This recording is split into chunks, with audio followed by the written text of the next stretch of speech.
Hello, hello, hello, good evening, morning, noon, or night, and welcome to the Goth stream. Hi guys, how are you? Welcome, welcome. Gotta get my book ready, of course. Hi Ghosty, hi Lasty, how's your days been? Hi Strain, thank you for the hydrate, I appreciate it. Hi Az, how you doing? Hi Lucian, thank you for the hydrate, I appreciate it. Xana, welcome to the land of the living. It's alright, we're all zombies here. Oh my god, how y'all doing? How y'all doing? Oh my god, your little brother must hate you so much right now, Goosey.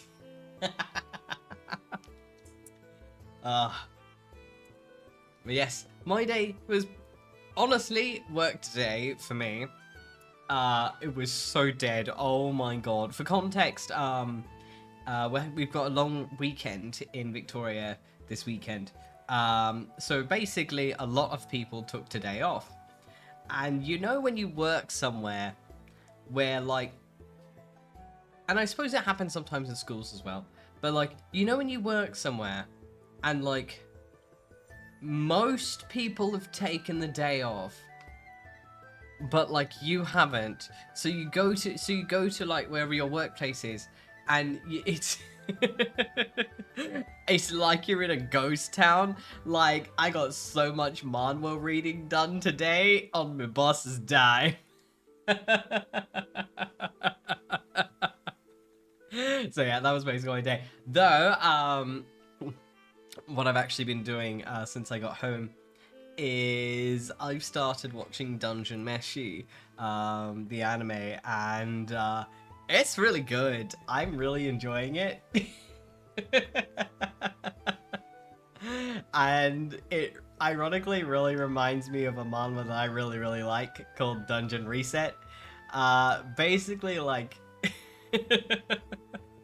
imagine if the main character from Dungeon Meshi kind of joined forces with the power of Minecraft, and that's Dungeon Reset, which is a mod I really like. I don't know how else to describe it. Maybe it's got a little Lloyd and solo leveling sprinkled on top, but like it's far more cursed than you could imagine.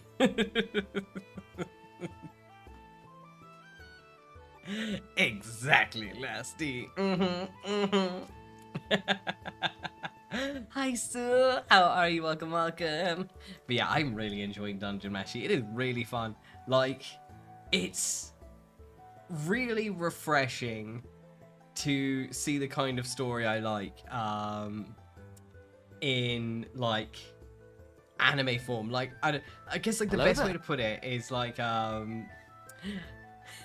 hi. It's like the reason I've like in the last couple of years have gravitated more towards manhwa instead of reading manga and watching anime is a lot of female characters unfortunately have the dimensions of a thin piece of paper, personality-wise, in many typical shonen action adventure style anime.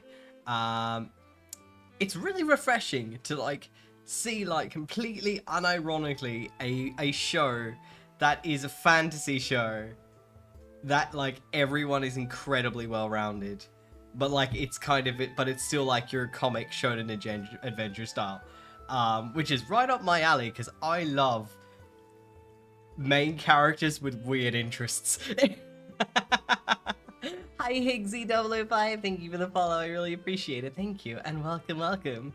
Oh, 𝐿𝐿 and Laos are like and Laos are fantastic. Like literally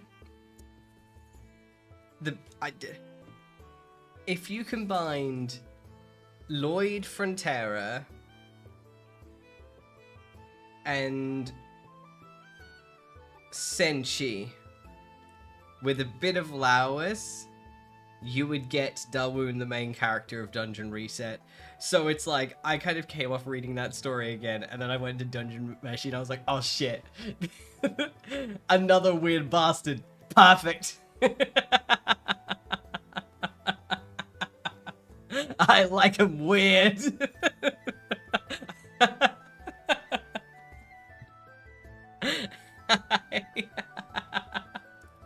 Look, the typical shonen protagonist is great, alright? You know, they're all about adventuring, saving the girl, typical classic shit. But come on.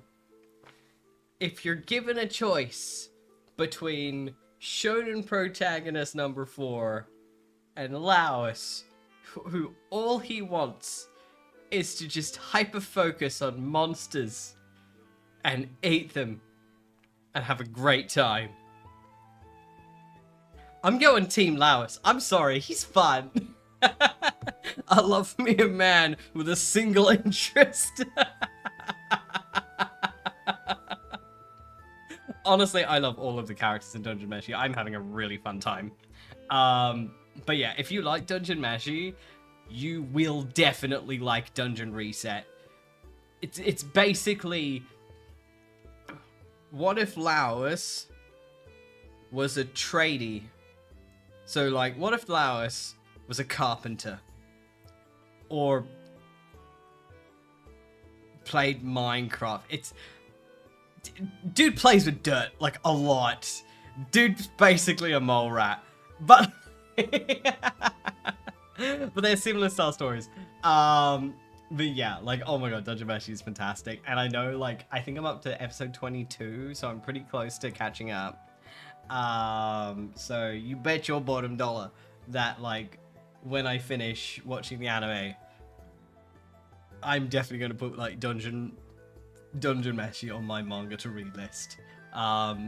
When I finish catching up with this one random villainess story I'm reading, where I couldn't remember the characters' names if you pointed a gun to my head, but like I could draw them. Hey, I see what you did there, Higgsy. I see what you did. Nice, nice. Yeah, I've been fucking ghosty about Dungeon Reset. Oh yeah, yeah. Dawoon does the same thing as Laos does. Basically, he sees a monster and his immediate reaction is dinner, while everyone else is like, "What the fuck?" So yeah, he and Laos have a lot in common. They get along really well, and that's mildly terrifying.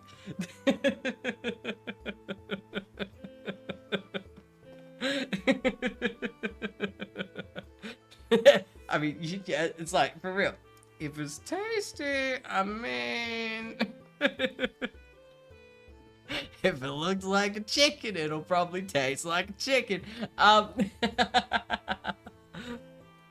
Oh. I swear, though. I would say, like, the worst thing about watching, like, binging Dungeon Meshi is, like, I have never been so, like, hungry and confused before. Like, I don't know how else to describe it. I can't think of an adequate adjective to describe wanting to eat the food they show and also knowing it doesn't exist. Like, that's not fair. Come on. With all this food prawn and none of it's real. I'm gonna try the ghost sorbet, man, but that ain't gonna happen. We can die. Oh, for real, Xana, for real. Oh my god. I swear, like, literally, the entire personality is like, oh my god, monster! Does it taste like chicken? Asking for a friend. Who's me? I'm the friend. I want to know. Does it taste like chicken? All right, I'm gonna taste it now. Like, oh, Ghost, are you gonna do a flip? Oh my god. But yeah, so that's what I've been up to. Absolutely binging Dungeon Meshi. Ah, you even got the sound of it. I'm sorry. For real though, thank you so much for the resub. I appreciate it. Mwah. Oh my god, Higgs. Alright, so confirmed. If we lived in a fantasy world and became Dungeoneers, you are... Would you consider yourself the Lawus of the group who would eat anything they were given, or the Senshi of the group who would also cook it first? Oh my god, Ghosty, 11 months. Yeah, you know what? You know what that means, Ghosty? Next month, it's going to be our 1 year bro-anniversary, where you'll have to look in a mirror and acknowledge that you've been my pal, my buddy, my bum chum for a year.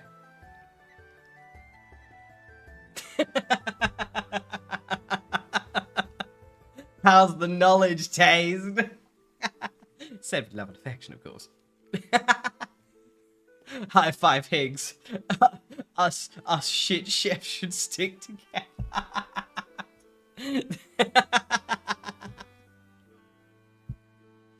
Tragically beautiful, no? Oh my god. But yes, so tonight's stream is going to be a nice, mildly chaotic, comfy, depending on vibes, stream where I go on to r/am I the arsehole and inhale the drama that has nothing to do with me. Because let's be honest, drama, when it directly involves you or someone you care about, is the most irritating thing. It's stressful, it drains you, it's 9,000. But drama that has nothing to do with you, I mean, that's when we pop out the popcorn and start having a good chat on the sidelines now, innit? Look, other people's drama just feeds the soul. Obviously you feel bad for them, and your heart goes out to these people in shitty situations, unless they are the shitty situation, then step on a cactus. But you can't help but be like, hey, the tea's hot, son. Hi, Izumi, welcome. Ah, I know, right, Higgs? I swear. Honestly, my favorite ones are the ones where not only is OP the arsehole, but they are completely unaware of that fact. Like, you know those rare ones, those rare ITA posts, where like the person who posted is clearly the one in the wrong. They are clearly the arsehole, but you can also tell with the way they write. They also are certain that they are in the right, and they're only posting this so others are gonna tell them they're in the right. And you go to the comments and you're just full of people basically like, bitch, you Delulu, what? Like, you're the asshole, dude. And they're like, no, I'm not. You just don't understand. And they'll usually have like 2 or 3 edits basically fighting with the comments, and it's just... It's a glory... You know what, Zan? I couldn't have said it better myself. As Zan... To quote Xanadu, it is indeed a glorious train wreck of a dumbass that's so beautiful to see in the wild.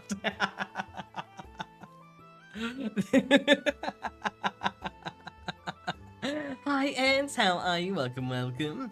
We're about to start sipping tea. Exactly, Higgs.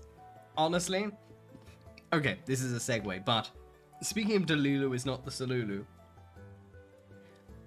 Really random, but one time I went to a yogurt place, like a frozen yogurt place. There's a point to this. Like 4 or 5 months ago, I went to a frozen yogurt place, and they were selling little fortune cookies. So I and the person I was with got a fortune cookie, and you know, we sat down, we started eating our yogurts, and then we cracked open the fortune cookies, and I opened mine, and you want to know what the piece of paper said? I have never been so insulted by a fortune cookie. I laughed myself onto the floor. I cracked it open, and I think like the person I was with got a little note. It was just, you know, typical fortune cookie stuff. You want to know what I got? I just got the text, "Delulu is not always the Salulu." That was what I got. I fucking died. It was like, damn.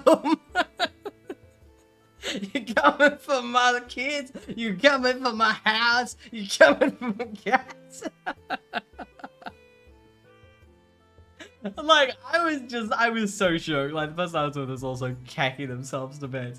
Like, oh my fucking god. Genuine, like, no bullshit. Like, I think I've got a photo in my Discord somewhere. Like, yeah, I still can't process, like, roasted. Absolutely toasted.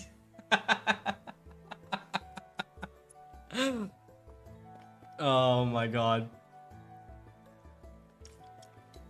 So I can say with complete and total seriousness that Delulu is not always the Salulu is sage advice I got from a fortune cookie. Oh, yeah, Ghosty, for real.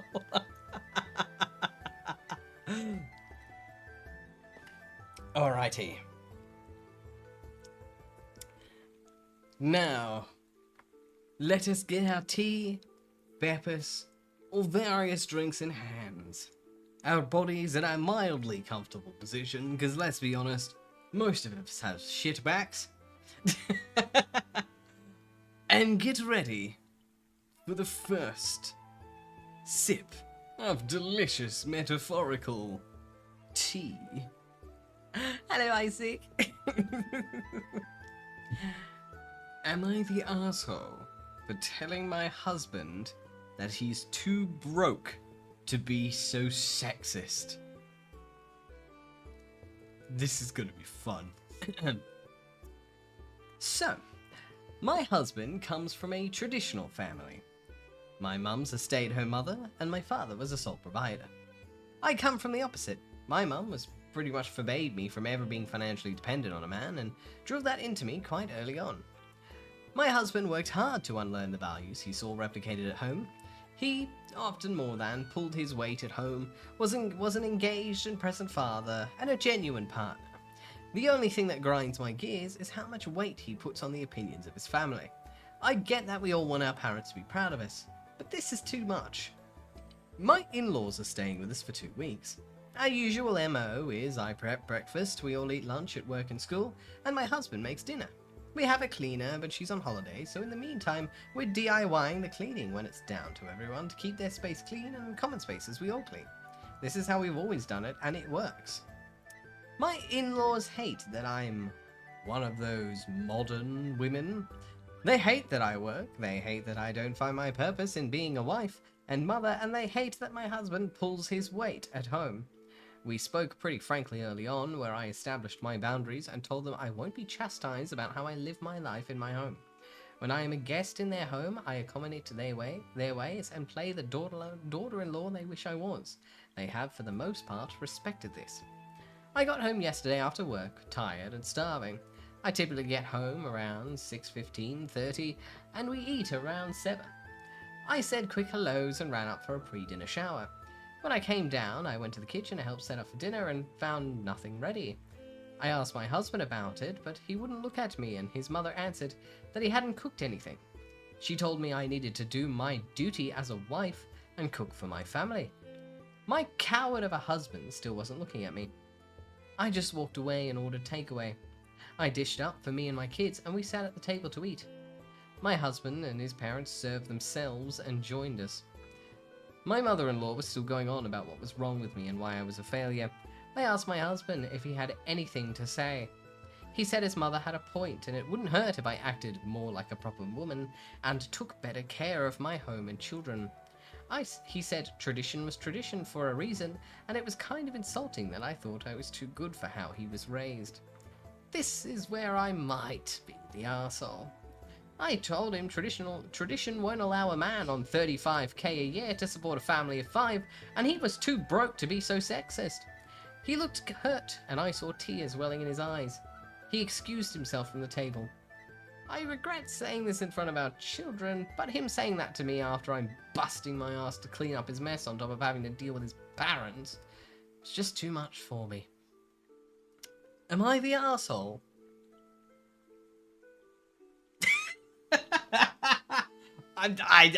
That was a burn.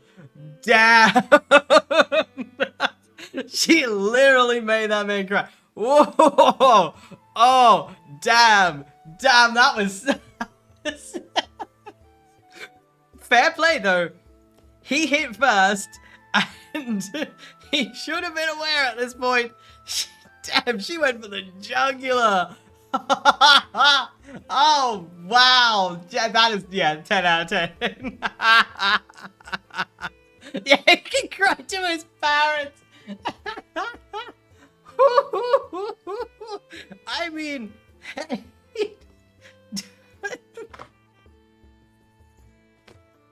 foot meat mouth. Oh my god. Sick burn. Not the asshole here. Yeah, sure. Not the kindest thing to say, but considering what he said first, nah, he got what he's deserved. If you're going to punch a bear in the face, don't be surprised if it bites you. Damn, this idiot. Woohoo! Oh, that is little man in your place. It's like, did no one ever... If he wants to stick to tradition so hard, if he is so determined not to, to lose his tradition, then has he never heard the fucking phrase, happy wife, happy life? Unhappy wife, you're fucked. Men say that to each other for a reason.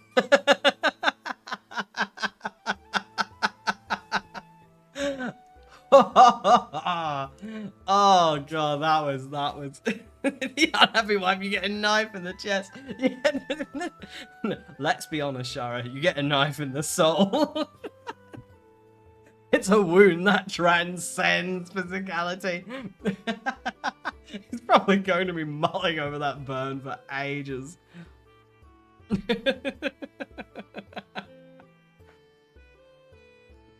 Oh, you know what? Full respect for OP. 10 out of 10. No comments needed. Defend yourself. Oh, now that's an amazing story to start on. Oh my god. Exactly, Zan.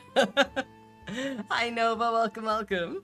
I know, right? I hope this haunts him forever. I hope anytime he tries to be sexist in future, he just hears her voice in the back of his brain calling him a broke bitch.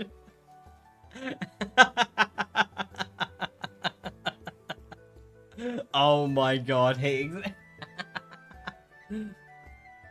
Alrighty. Am I the arsehole for abandoning my parents at an island in the Caribbean so I could get back to our cruise in time? I graduated from high school back in December. A gift my parents got me was a cruise. It was also for my 18th birthday. And it was also a family vacation. We usually stay at all-inclusive resorts, but I always wanted to go on a cruise. I told my parents it was different, and that if we went on excursions, we had to follow the schedule, no matter what. Well, it was a week-long cruise, and they would not head back to the ship, so when I said it was time to go, they were busy shopping and bargaining with the locals. I finally said I was heading back to the ship. My mum waved me off. So they missed the departure. By a lot. Like 45 minutes. They got a hold of me through WhatsApp. They wanted to know why I didn't get the boat to wait for them. I wanted to scream that they were not going to inconvenience 3.998 thousand people because two could not understand what a schedule was. They ended up having to fly to the next port from there, and it was very expensive. They were pissed at me for leaving them behind. But I don't know what I was supposed to do. They literally told me they knew what they were doing. Ugh, I wish I'd never asked for this. They're making me miserable because I left without them. Am I the arsehole? No. Like, OP could have done literally everything in their power to hold that boat. They could have screamed, they could have cried, they could have laid on the fucking gangplank. 45 minutes is a lot of time. They would have just been left on the pier. And the boat would have left anyway. Like, what do you mean? You left us behind. Why didn't you hold the boat? That is a cruise ship with 4,000 people on it. They're not the fucking captain. They can't hold the boat. Yeah, and like, literally, like, it was time to go. They pointed out it was going to be a departure. The parents waved them off because they're entitled idiots. And then they were like, all right, fine, but I'll meet you on the ship. And then they go on the ship, and they wait for them to show up. And they take too long lollygagging, and then, unsurprisingly, the ship fucks off. Oh, Jesus. It's just like, come on. Come on. Like, dude. Like, I have never been on a cruise in my life. And I would know to show up before the ship fucks off. Even I know that, and I have never been on one of these fancy boats before. Like, come on. That's rule one of cruises. If you don't get back in time, I hope you like your new home. That's the way they work. It's strict, yeah. Yeah. Because if they weren't going to be strict, they'd never get anywhere on time. Like, they've got to leave at certain times because they need to get to new areas at certain times. It's like being pissed off that your aeroplane left because you rocked up at the airport an hour late. Like, unsurprisingly, your flight to Tahiti's gone if it was going to leave at 6 and you show up at 7. Like, say goodbye to your airfare. That's the end of it. At least with a crew, they could fly and catch up with it. An airplane would just tell you to get fucked. No refunds, your fault. Like, treat it like an airplane. It's not gonna wait around for you. I mean, hell, trams, trains, buses don't even wait around for you. Like, the cheapest versions of public transport don't wait for you. Nothing does. Like,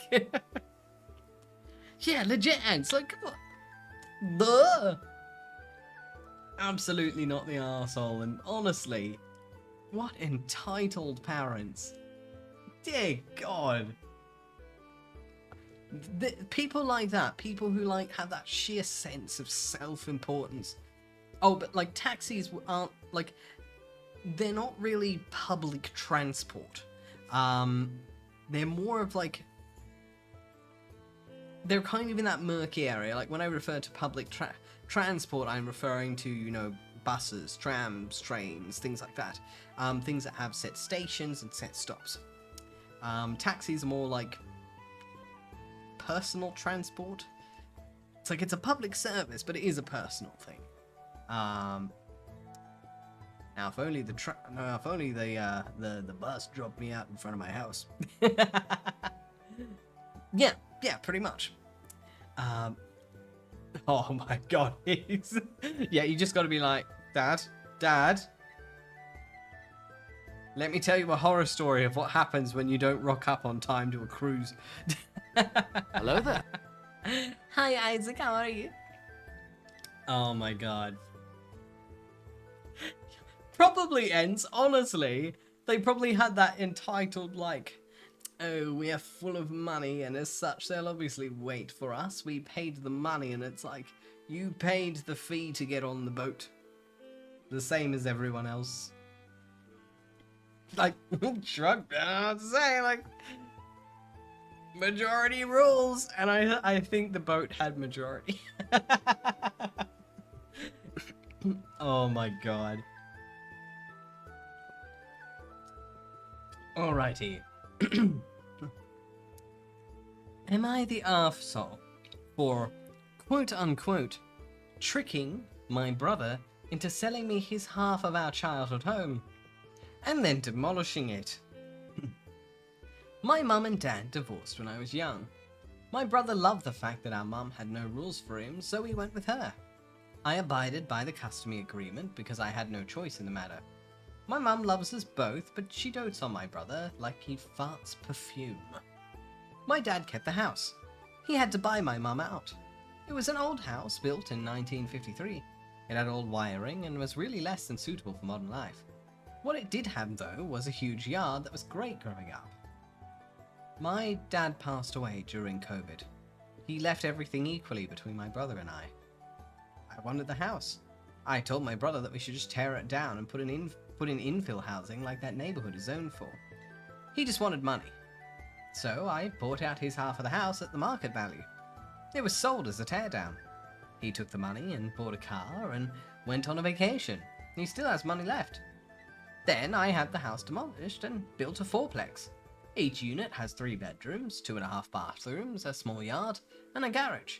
I kept one unit for myself and I rent each of the other units for $2,000 a month. My mortgage is $1,800 a month for the entire thing. So basically I live free and bank $4,000 a month. My brother is pissed that I didn't give him a unit to live in for him since it was his home too. I actually offered to sell him one at cost and he said no. I'm lost. I offered him a partnership. I paid a fair price. I offered to sell him a unit. I did everything to try and be fair. He thinks I tricked him because I now get free money every month. Our mum said that she'd be cutting me out of her will and giving everything to him if I didn't give him a unit or the income from one. I agreed that was fair and said I would no longer feel the need to contribute to her upkeep or retirement when the time came. So now I'm being bombarded by the two of them, but I took the risks. I took on the debt, and this is my money now. Am I the arsehole? No. Like, at the end of the day, a deal's a deal. And I mean, if we're taking this post at face value, he was upfront from the get-go. He wanted to tear down the house and replace it with, the common housing in the neighborhood. Like, at the end of the day, the brother wasn't tricked. The brother was just a greedy idiot. That's all it really was. Like, he could have easily, gone hand in hand with it. He could have played stubborn. He could have split the land. There's a lot of things they could have done. But, legally, he did everything right. And it's really entitled of the brother to try and pull this shit.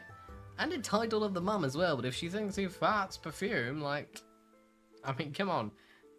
At the end of the day, kids have been spoiled. Yeah, there you go. At the end, they know what they wanted. It was very clear what he was doing from the get-go. And the thing is, as well, is it's a shortish post. It's easy to gloss over. It's oh, then I had the house demolished and I built a fourplex. Yeah, it's a simple sentence, but having a house demolished and having 4 units built in that same location not only is an incredibly expensive venture, it doesn't exactly just happen because you snap your fingers and poof, you've got a house now. Building takes a lot of time. It is very likely that this entire process took him 1 or 2 years. In a lot of cases, houses take about 1 to 2 years to build, mostly just because it's a fucking nightmare to get tradies unless you pay out the absolute arse for them. Even on shows like The Block, which is a reality TV where they get the best of the best, they get the ultimate priority, they have money coming out of their every pore in their skin, still takes them 3 months extreme intensive to renovate a home. Breaking down a place, clearing the site, and then building 4 units on top, not having so much money you're basically a reality TV show about it, this very likely took 1 to 2 years. The brother has paid it to tear down value, and enough time has passed as well that, he bought a car, he went on vacation, he did a bunch of shit for himself, and clearly he didn't invest any of it. He had plenty of time. And it's only now all of this time has passed that he has turned around and gone, oh, where's my money? No, you're just being an opportunistic pig. Fuck off. Like, nah. Absolutely not the arsehole. Oh, God. That's so stupid, though. And at the end of the day, even if, in an alternate dimension, he legitimately did get tricked, he didn't get tricked legally. And, unfortunately, if you buy something shit, or you make a bad deal, a lot of the times, you can't return it. That's not how it works. Like, it's...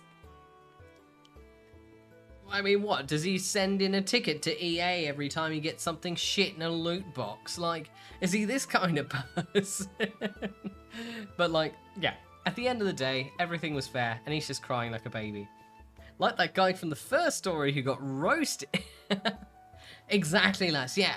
It's like, considering the house was built in the 50s, he pulled it down and built 4 apartments. It's very likely he demolished the entire site and had to clear the entire thing out. So, yeah. Yeah, he was too busy being on vacation, being an idiot.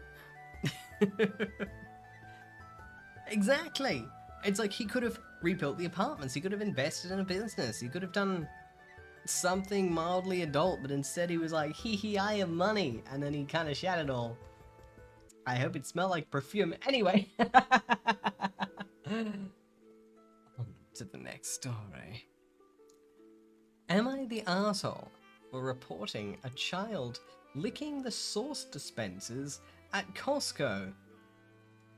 Ugh. Control your child. Ugh. But absolutely not the arsehole. Don't let your kid lick the pump. Alright, I'm gonna read this. I know I already have a set opinion, but I'm gonna read it anyway. Ew. I went to Costco and bought a hot dog for myself and my husband. After waiting in line, I went to the sauce dispensers to get some mustard. I saw a child licking her fingers, eating the sauce off them, then proceeding to wipe them on the sauce dispensers where the sauce comes out, repeating the same thing several times with all 3 sauce dispensers. I decided not to confront the child or say anything to her family to avoid causing drama and embarrassing the child. Instead, I told staff about the incident. A staff member came out and asked who did it, and I pointed at the child. Probably should have kept quiet, but oh well. The staff member confronted the family, which was a big group with 2 women and their children of various ages. The child who did this was about 6 to 7 years old. I saw her licking everything around her, and even her mother asked her to stop.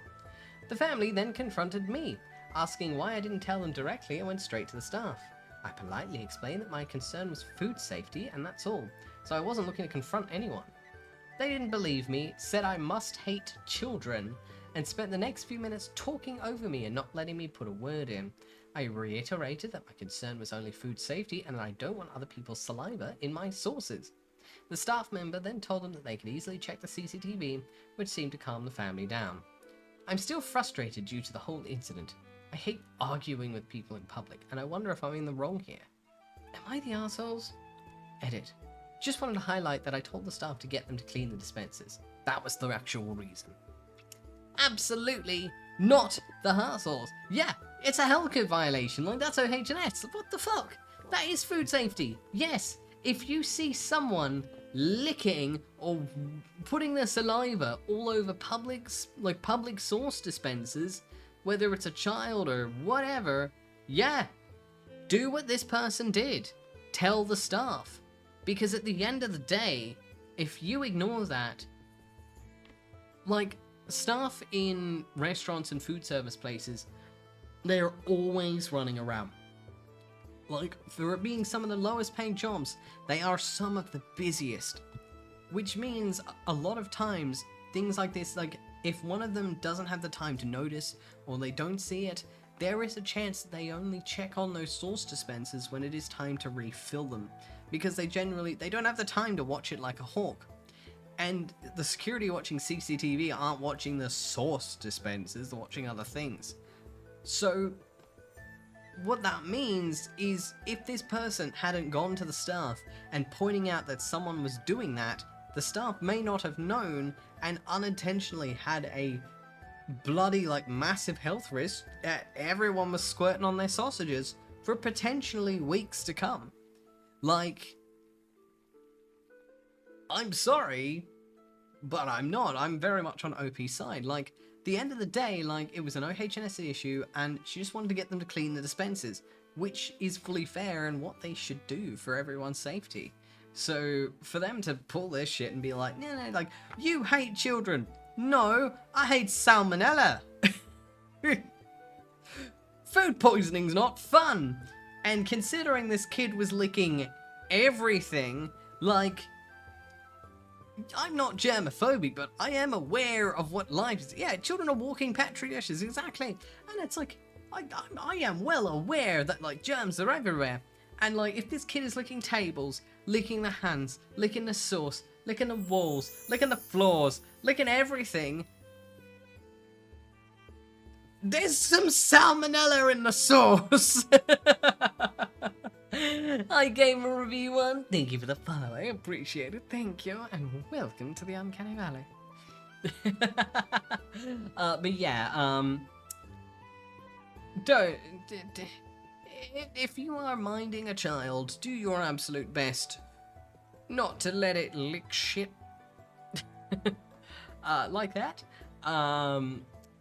And if you do get confronted because the kid was found out to be licking things they shouldn't, don't immediately go to the person who reported it and scream at them for hating children.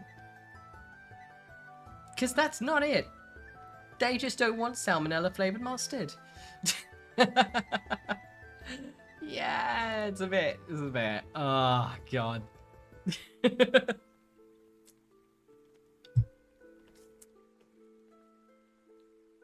Alrighty. Am I the arsehole for telling my stepdaughter she can have her dead dad pay for the wedding? For reference, she is 27 at the moment. I may have gone too far. My now wife divorced her ex when her 3 kids were young. He was an addict. She met me a few years later and we dated for 2 years before she introduced me to her kids. 2 kids really hit it off and Kelly didn't like me. Just passive-aggressive stuff, but it became much worse when her dad passed away. She did not take it well and it resulted in a lot of outbursts. I wasn't living there at this time. She went into therapy, but overall didn't seem like it helped. She threatens to run away if I married their mum. So I stayed away, but continued to date their mum. Over time, the 2 other kids started to stay at my place in order to get away from the drama. It was a rough time for them, and we bonded even more. When Kelly was 18, the 2 of us decided to stop putting our lives on hold and get married. Kelly hated this. The other kids weren't happy though. Every interaction I have with her has been unpleasant, and I don't see her as one of my kids.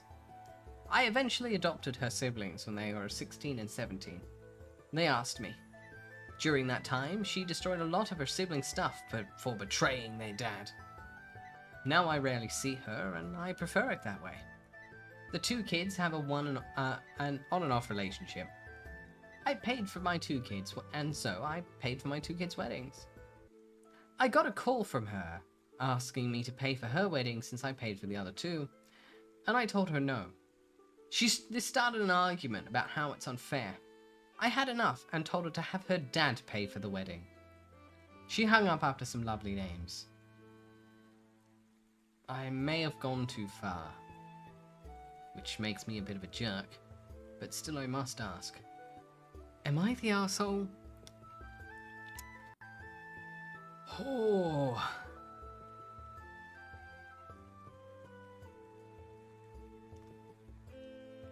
Probably could have left out the comment about the dead dad, or is he dead? Oh wait, no, he's not dead, he's fine, he's just divorced. Never mind. Yeah, no, not the arsehole. Like, I mean, ultimately, yeah, like, OP went a little far. But considering the situation... Oh, he died? Yeah. Da da da da da. Did he? Divorced, addict. Oh yeah, he did, didn't he? Yeah. Yeah, da da da da. Yep. Oh yeah, yeah. God. Well, yeah, no. In that case, return my statement. Yeah, I could have. It went too far with the comment about the dad, because that was rubbing it in. But it was fair to say no. Because at the end of the day, in the realm of step-parents and stepchildren, it is a voluntary relationship. And you cannot reap the benefits if you are not willing to put in the work, as with any relationship. And at the end of the day, sure, kids are kids. And though you can still blame them for their actions, you must take into account for the fact that they are kids, they are immature, and they will likely do and say things that adults would not. But she's 27 now.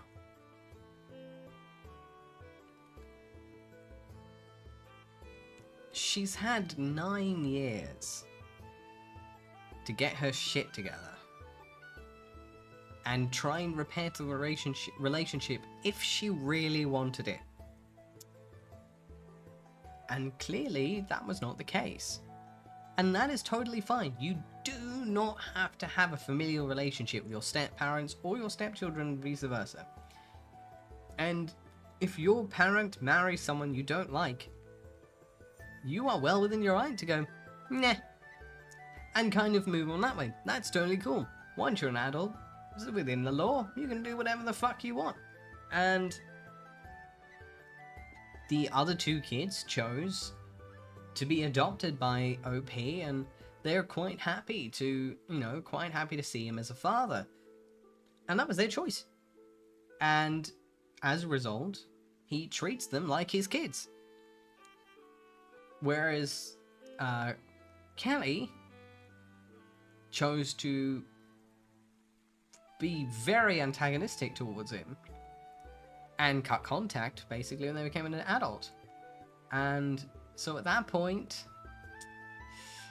she actively chose not to have a familial relationship with him. And if she's only ever going to be willing to see him as Mum's shitty husband, he's well within his right to see her as just wife's daughter from the ex. And you don't get the benefits in that one. Like, cordial relationships the best you're gonna get. And it, in the realm of fairness, if she wanted things that a dad would do for their kids from this man, then she kind of needed to work on being nicer to him. And at the end of the day, like, I'm sure that if she had wanted it, he would have adopted her too.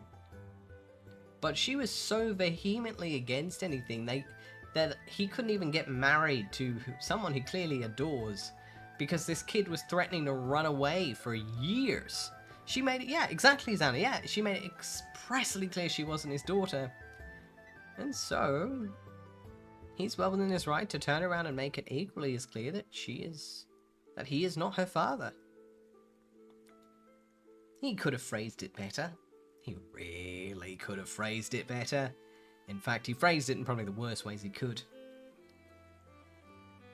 But he was well within his right to say no. So I kind of want to call this...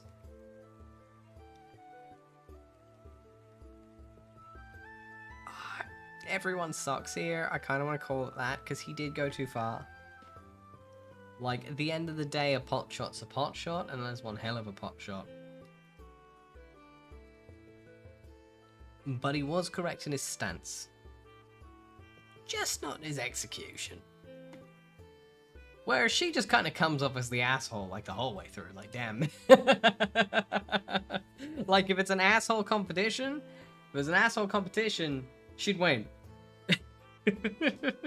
But if it's just on judging whether or not you've been an asshole, then I think it's in everyone's sucks here. Oh, hell yeah, Nova. It's the ITA stream.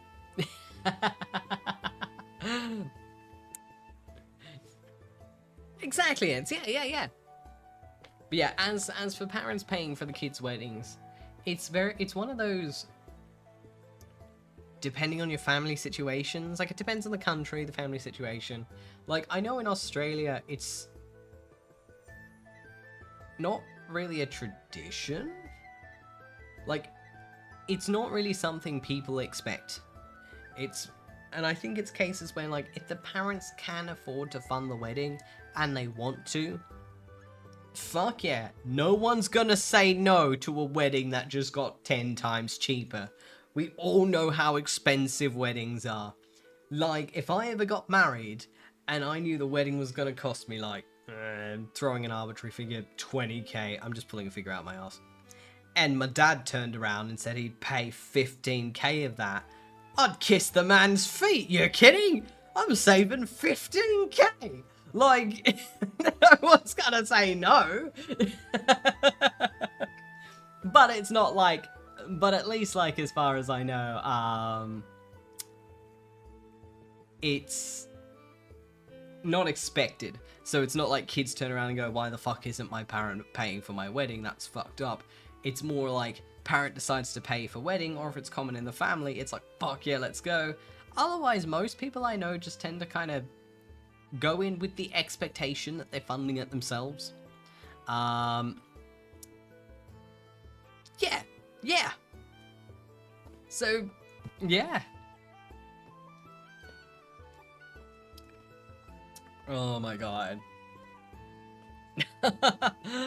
Nah, it's alright, Nova, there's gonna be a VOD, and rest assured, we're quite early in the stream, there's more goss to be had. Honestly, Xana, yeah.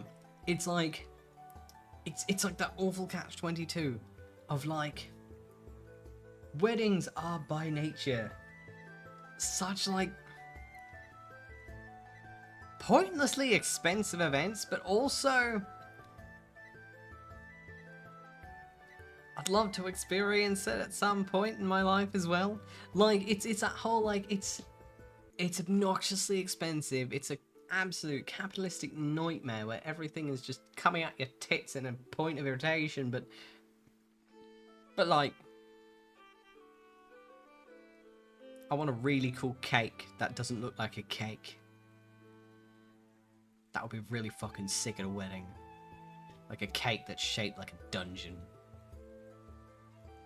Or maybe a cake that's, like, shaped like a chair. Or a table. Something where people will be like, that's a fucking cake! That'd be a sick wedding cake. I love those, like, fake realism cakes. Yeah! D&D cake! Looks like a dungeon, but it's a cake. And then, like, wheel it out as if it's, like, a scale model of, like, a dungeon. And it's like, look at this sick scale model. Yeah. Dun, dun, dun, dun. Alright, cut the model. What? Cut the model. I'm ready for some chocolate. That sounds so good.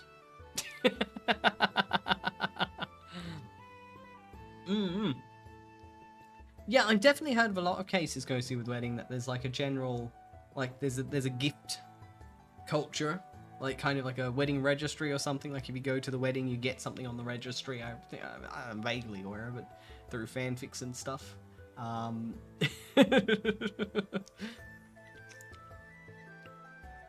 Yeah. Oh yeah, Zen, 100%. It's like, yeah. Oh, I love that, Nova. I'm gonna eat it like dough. Just, yeah. Yeah, fuck yeah. 10 out of 10. Yeah, Ragnar. Yeah. Also, how you doing? What did your brother end up doing? God. It's like, I swear, like... It's like, one thing I think would be cool in the realm of weddings is to have, like... kind of like a... like a fancy but small-scale event. More than a cheap, large-scale event. You know what I mean? So it's like a fancy small-scale event. Like, so, you know, you get all the things you want, like your dream wedding scenario, but like there's 30 people there, size of a classroom. Maybe a bit more if you need it. That'd be nice. And that way you could go all out in the shit that you really want. Like the cake that looks like a dungeon. And then go on a sick-ass fucking honeymoon, bro. Vacay. Will admit, the one thing of the entire wedding merry-go-round that I'm like, yeah, boy, is the post-wedding vacation. It's like the one time in your life that you are actively expected to fuck off and be lazy for a bit. Hell yeah. It's like an old friend of mine, what they were doing, and like honestly, hats off, full respect, what they're doing is they're officially eloping. And so they really like going to America. They've got a lot of friends over there. And so what they're doing is they're going to be quote unquote eloping over to America and having a small ceremony over there. And then just fucking off on vacation for like a month all over the place. That's their plan. They're basically going to go get quote-unquote officially married over there and then just spend the whole time on holidays for like a month or something. Fuck yeah. If you're gonna spend a shit ton of money, why buy like a fancy tablecloth when you can stay in the Hilton or some shit? Yeah. The smallest was 100. Oh my god. Honestly, Ghosty, like, I see that and I'm like, 100? I couldn't think of 100 people to invite to a wedding of my own. Granted, like, I can genuinely, no bullshit, count the amount of people in my family on my hands. I have a very small family. Like, my mum's side, that, like, you know, my mum's side is my mum and my sister. And I suppose my sister's fiance is kind of be tacked in by default at this point. And my dad's side is my dad, his wife, my nan, my pop, my aunt, and my uncle. So that's like 10 people? Nah, 9. Not even 10 people. 10 if you count me.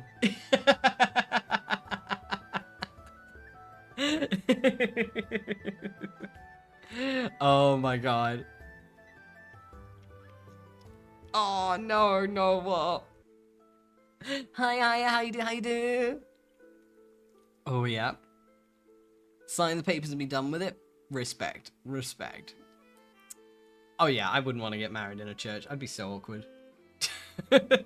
Like, I love the aesthetics of the church wedding. Like, you know, just because cathedrals are really fucking cool pieces of architecture, alright? Like, I will admit, I don't... Ironically, for an angel, I don't really care for the religious fanfare. But, like, you can't deny cathedrals are fucking gorgeous. Like, they crack out some architects for that shit. Like, damn, cathedrals are pretty locations.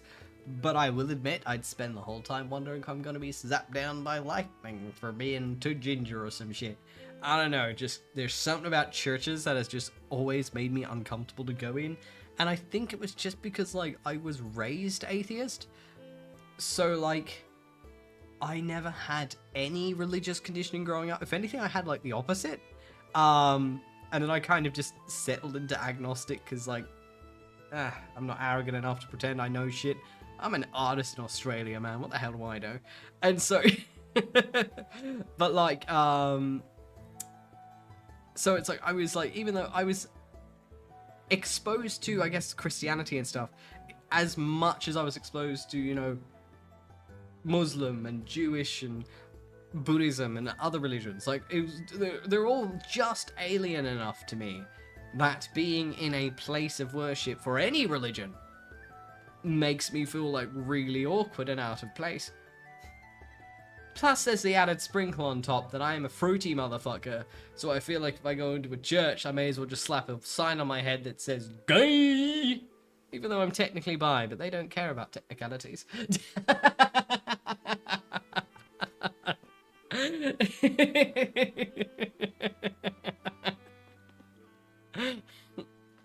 Hell yeah, Ghosty. Oh, I love that, Xana. A hand fasting ceremony? That is so sweet. Yeah. Oh my god, no. No, but if you ever lose the ring, please, please, at the worst bit, play that one bit from the Tom McCartney song. I look at the vicar right in his face, and I say, have you checked your butthole, skipper? I have not seen your ring, but it might be in your ring. And by ring, I mean butthole. I'm patient, love is kind.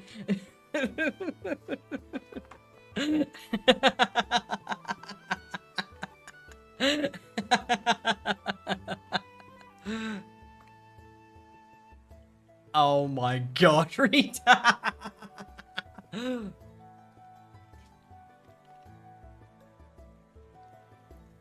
Lamau.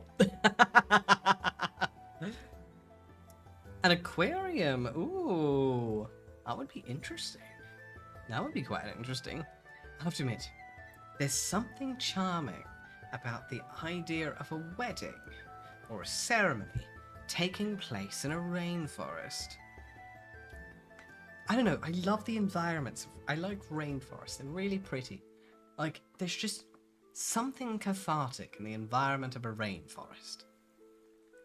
But it would also be really uncomfortable because you'd have like seat, tree, seat, tree, seat, tree.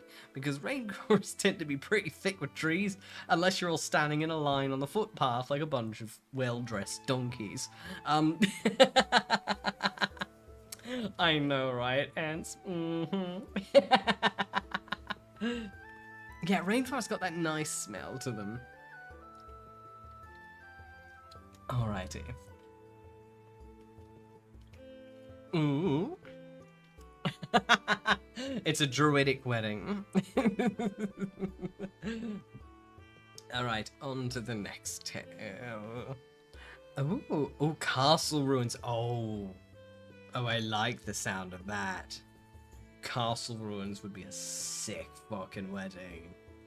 Oh, I love that. That sounds cool. It's like, I would admit, one thing that I think's really cool is my aunt and uncle, I shit you not, their wedding, I will always love them, they're amazing.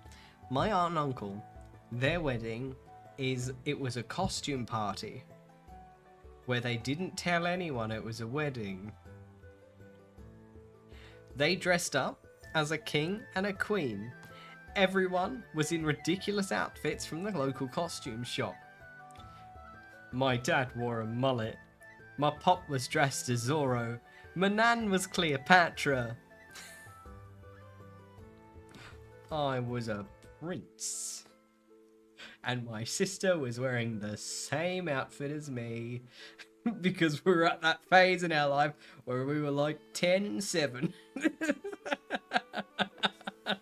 So we were just like tiny little matching goblins. And literally, I just remember like halfway through the event, that just out of nowhere, they were like, gather up, and like someone was dressed as a vicar. No one realized they were actually meant to actually be a vicar, or, you know, act to be like the person doing the wedding. And it's like, and they were like, surprise everyone, this is actually a wedding. We're getting married now. And apparently my dad was mega pissed because they didn't tell my dad it was a wedding. Because if he knew, he wouldn't have shown up in a mullet. So basically,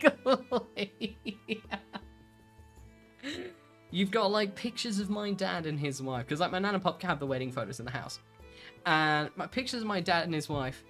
I've got like, you know, this gorgeous classic wedding photos. She's in a beautiful white dress. He's in a lovely black suit. And the ones, and like, you know, you got the bridal party and stuff around them. It's so lovely. And the ones with my aunt and uncle is them in like a cheap costume, dollar shop, king and queen outfit next to my Papa Zorro, my Nana's Cleopatra.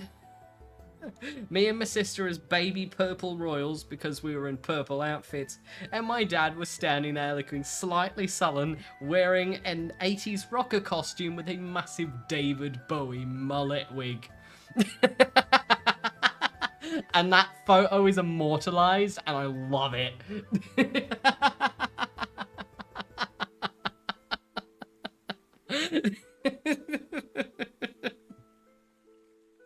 So, like, gag weddings are amazing. Oh, trust me, Ants, trust me. The mental picture is gorgeous, and fuck, I wish I could show it to you, but I can't for obvious reasons, but just know that the real photo is better than you think. Because it also took place on just, like, in my aunt and uncle's backyard in a shit tent. It was great. They thought it was hilarious. Like, my aunt and uncle have an amazing sense of humor. Like, I cannot describe how great that was.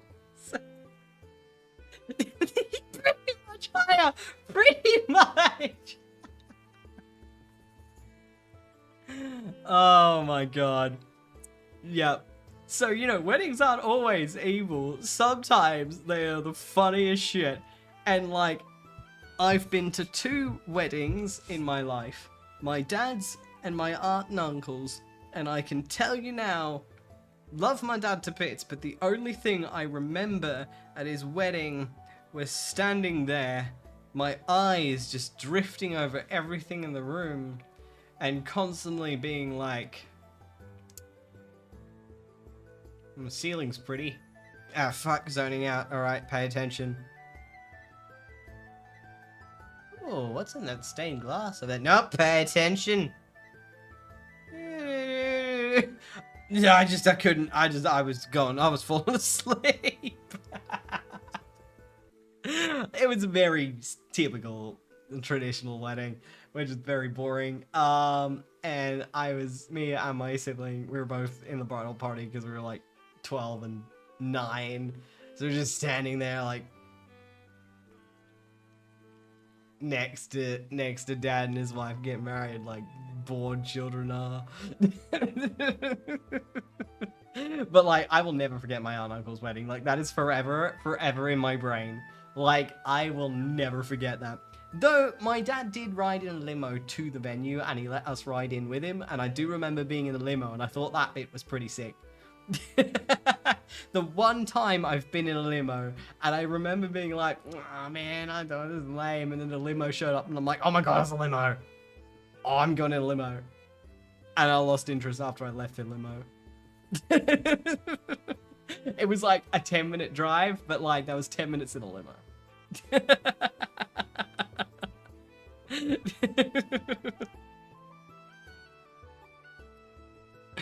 Yeah, real. Ah, no, Ants, I hope you enjoy your oatmeal cookies, and I hope they are extra delicious. Mwah. I'm glad I could give you that piece of knowledge. Oh, I wish I could show you the photo, but just no. It is so good. Like, when I say that there is no quality in these costumes, I mean there is no quality in these costumes. Like, I'm talking dollar shop tier, which just made it so perfect. It was Scuff 9000. C'est magnifique.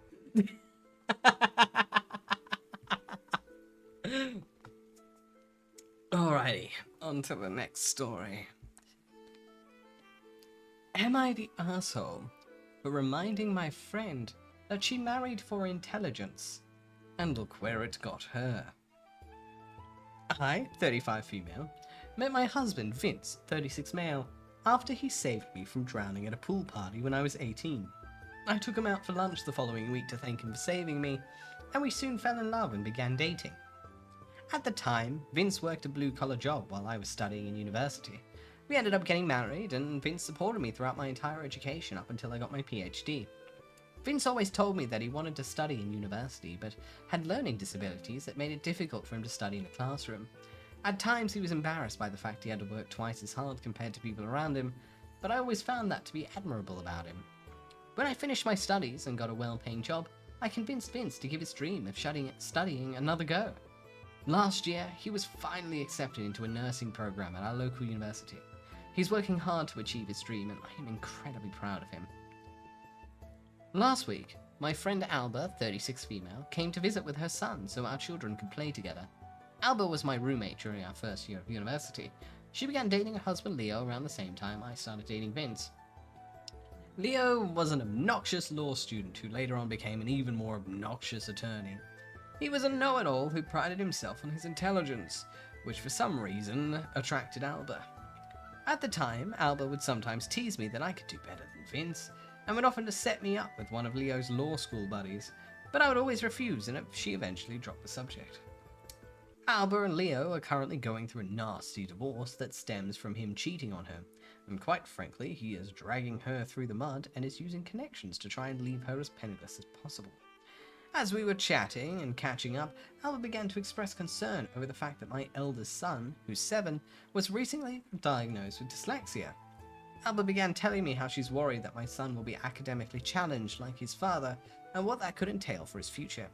Before I could respond, she told me how I should have married someone smart while I had the chance, so I would have kids like hers. Alba's son is an incredibly bright boy and a straight-A student. I told Alba her advice was unnecessary, and reminded her where marrying for intelligence got her. I then proceeded to tell her that I would rather have my son grow up to be an honest, hard-working person like his father, than an academically gifted jerk who wasn't smart enough to know sleeping with his secretary could have consequences on his marriage like her husband. Alba was deeply hurt by what I've said and stormed out with her son. Some mutual friends are now chiming in and telling me I was a bit too harsh on Alba for using her failing marriage to prove my point, and that I should apologize. Small update. I wanted to address a couple of things. Many of you asked why Alba and I remained friends despite her previous remarks. Alba and I grew apart during our third year in university. We only remained friends by association since we have a lot of shared mutuals. We became close again after our son started playing basketball together at the local community centre and became friends. I figured that becoming a mother made her more mature, and she didn't give me any reason to suspect otherwise. I've decided to send her a message saying that the way she spoke about my husband and son was unacceptable, and therefore she's no longer welcomed in my home. However, I don't want our sons to lose their friendship, and therefore I'm willing to remain civil around the kids and still organise playdates. She didn't reply to me just yet, but I truly hope she loves her son enough to put her ego aside and remain civil for the sake of our kids. I've yet to notify Vince about this entire situation since he's vigorously studying for an important quiz that's coming up next week, and I know that if he heard what Alba had said about him and our boy, it would make him upset and he won't be able to continue studying properly. Unless something crazy happens in the meantime, I'll probably update him next week after he's done with the quiz. Yeah, hats off, go off OP. Not the arsehole 1000%. Like, I think that was a tit for that. That was fair. That was fair game. Like this, like Alba out of fucking nowhere just made like a nasty dig towards her kid and her husband. Just like out of nowhere, just made these nasty digs, going like, "Oh, your son's an idiot. You should have married a smart person while you could. Then you wouldn't have an idiot son." That's basically the implication. Well, she was well within her right to turn around and go, "Well, you shouldn't have married a smart jackass who's fucking his secretary, now should you? Actions have consequences, like, piss off." Like, Jesus Christ, like, hey, you shoot a gun, don't get shocked if you get shot in return. I am fully on OP's side here. Yeah, well within her right. The other girl completely crossed the line. Yeah, roast him. Yeah, oh yeah, 100%.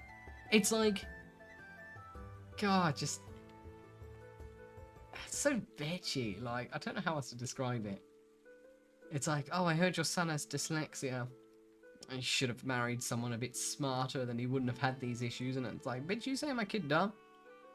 Like, fuck off. But yeah, I am kind of glad that OP's kind of going, yeah, no, I'm cutting her out. That's toxic. So, good on OP for that much. Yeah, needlessly petty. It's clearly a case of, like, she's salty because she basically spent so long going, like, you know, you should be like me. I'm the one who made the right decision. She basically, clearly, lived under the assumption that she was in the right. And then it turned out her husband was the shit one. But the quote-unquote dumber husband was the good one all along. And of course she's salty. Basically, the chap that she told her friend to break up with because he wasn't good enough is the one that's not fucking around. Time is funny like that.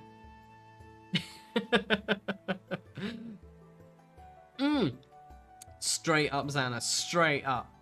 Like, yeah, I have no intention to spawn little goblins. I have cats. They're goblin enough. But, like, if you're gonna start making digs about the people I care about, I'm gonna metaphorically rip you a new one. And then rip it in two. Like a banana.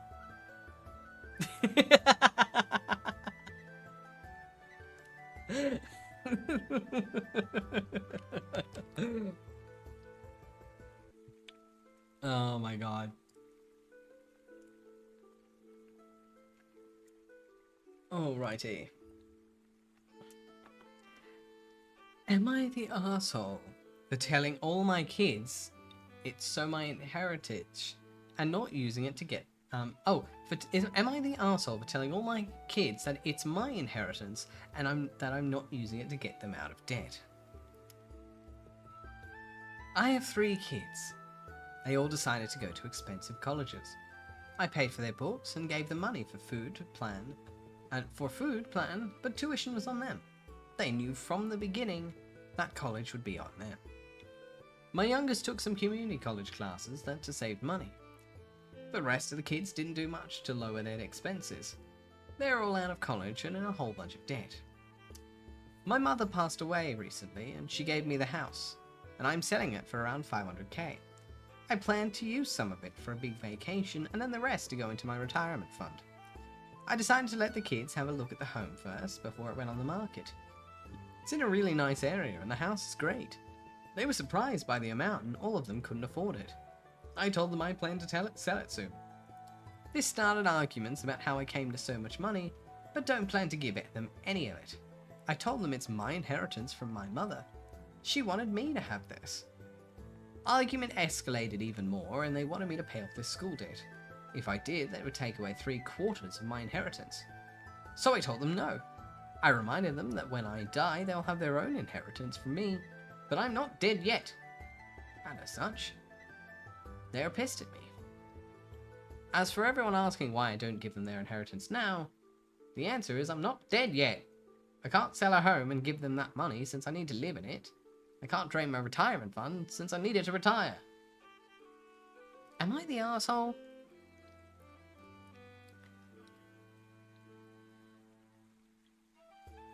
Yes and no. Like, at the end of the day, it's her money. She can do whatever the fuck she wants for it. She doesn't need to spend it on the kids. She doesn't need to do whatever she wants. It is unfair for the kids to basically turn around going, you've got all this money, pay off my debt now. But at the same time,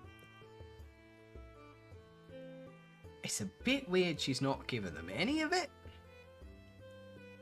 Like,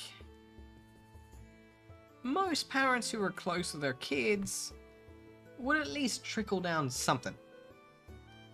Not an obligation, not necessary. It's like the difference between a legal quandary and a moral quandary. It's like, OP definitely comes off as selfish, but not wrong per se. Just selfish, really. Like,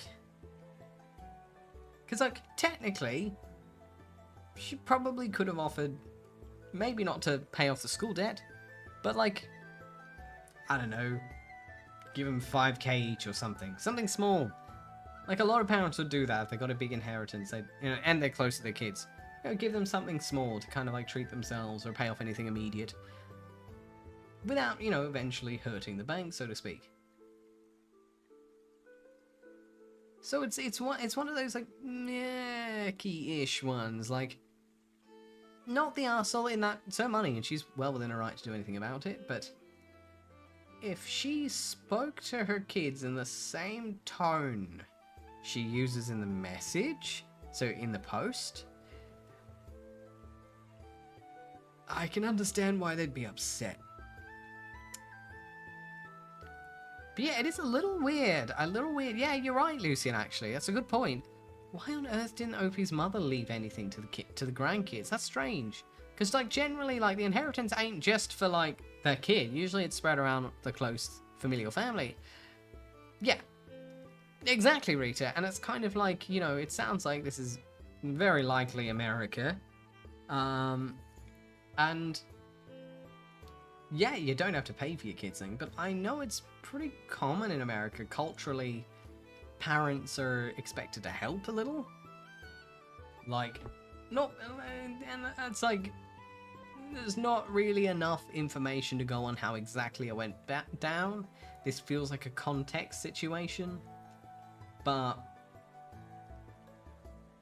it's one of those, like, if she talked to her kids to their face in the same way she talks about them, something tells me that they're upset about a little more than just not getting the money. Because the way she talks about them is if they're just a bunch of leeches trying to steal her money. That's what it comes off as. Which,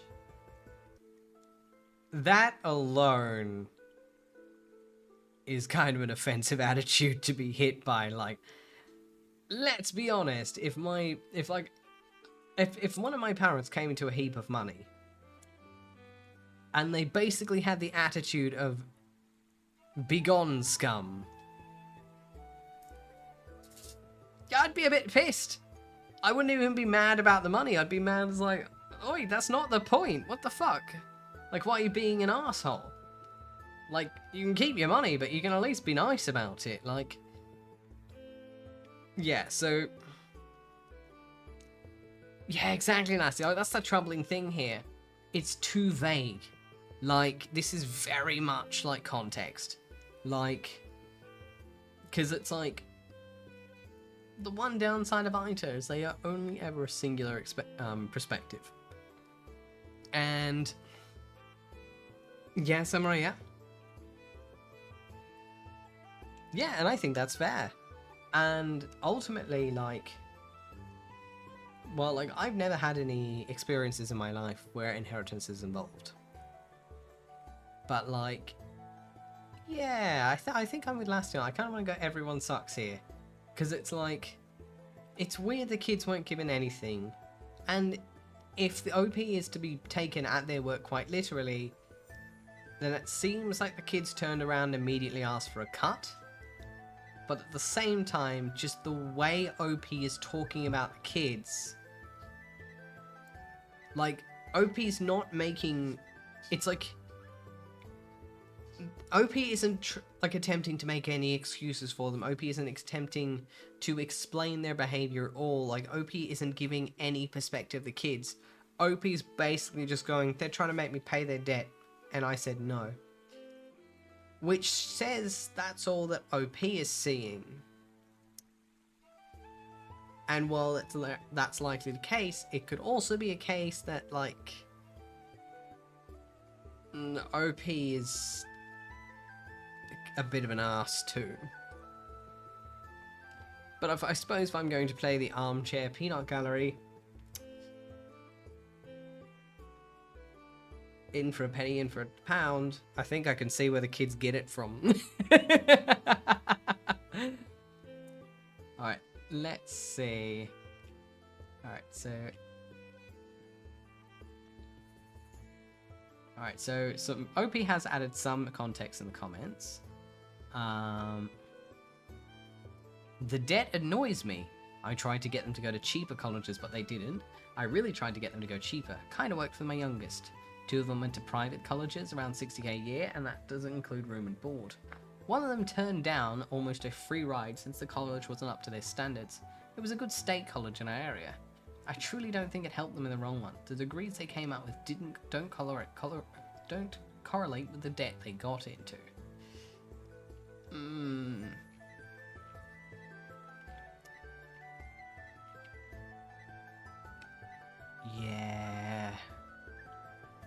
Yeah, I still kind of want to go everyone sucks here, because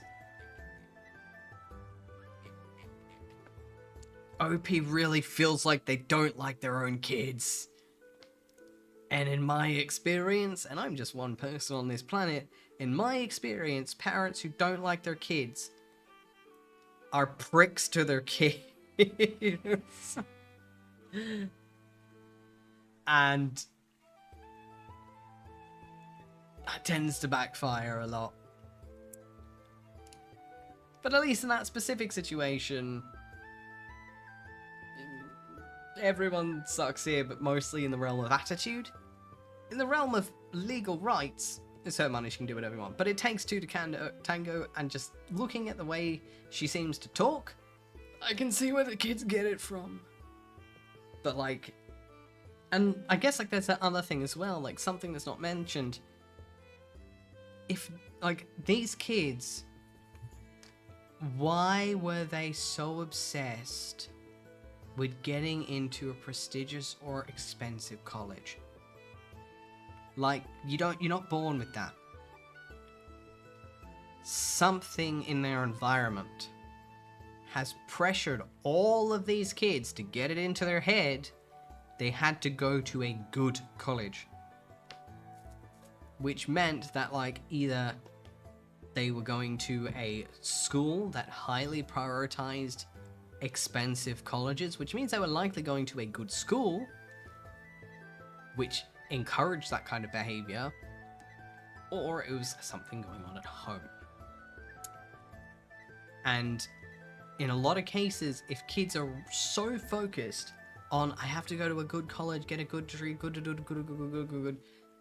to the point they're willing to sacrifice things like free rides and stuff like that to go to a better college, it is extremely likely that those kids were heavily pressured academically to be good, or heavily punished if they were academically bad.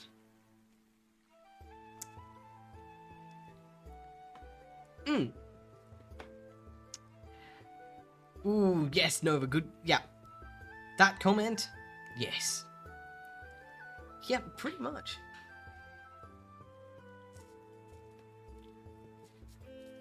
Yeah, honestly, that comment's got a fair point as well. It's a bit weird that they never saw the mum's house before either.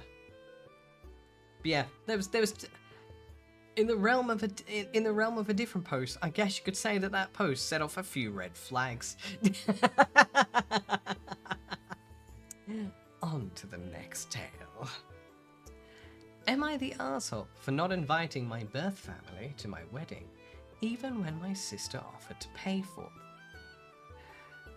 I was placed for adoption at birth. My older biological sister was placed when she was 5 months old. We're 3 years apart in age, and we were adopted by the same parents and raised in the same family. I also have other siblings I grew up with who have no biological connections to me. My sister tried to rope me into a birth family search, but I told her I didn't want to find them and offered her my support from the outside, but that was as much as I was willing to give. She found them 5 years ago and has been in regular contact with them since. Our family supported this, and my parents have met my birth parents in an effort to support my sister, but I still choose not to meet them or have them in my life. My sister passed letters to me from them and has been trying for years to get me to agree to meet with them and build a relationship. They keep saying how much it hurts them that I want nothing to do with them. She passes this on to me and tells me how much it hurts her and that I won't be a part of this with her because our connection as blood-related siblings is huge, and now we have more blood-related family, her way of putting it. I told her there is no part of me that wants to meet them and nothing I want from them. She told me she knows I have to want answers, and I said no. I already know the answers. They were young when they had us and didn't want to be parents at the time. She asked how I knew that, and I told her I did listen to her after she met them for the first time. It's been so messy. I get letters from them about once a month, and I try giving them back to no avail, so I dispose of them and have never read them. I'm not interested. I can't be more clear than that. And now I'm getting married, and my sister fought for them to be invited. She offered to pay for them to come and told me she'd cover all the costs associated with their place and the guest list, and I said no. She called me crying after she'd been at their house because they were so upset to be missing it. She said our bio dad wants to walk you down the aisle, and I told her that's not gonna happen, and that them being upset wasn't a strong motivator for me. I also warned her that the place we're getting married at has security, and we already added them to our package. My fiance and has a couple of family members we need to have monitored in case they get too drunk. And I can easily pass on info about our birth family to keep them out if she tries sneaking them in. My sister said I'm being unreasonable. My parents assured me they support me either way, but want me to know that I don't need to take my stance for their sakes. We had this discussion before too, and that they'd be fine with them coming. My sister said if mum and dad don't care, I should want my whole family at my wedding, and I told her they will be. I don't consider our birth family my family for real. Her reaction was even stronger when the invites were sent out. Our birth family didn't get any. Am I the asshole here? No? No, not at all. Like, this person, OP has never met them. Ever. OP has never met these people. It doesn't matter if OP's had the opportunity.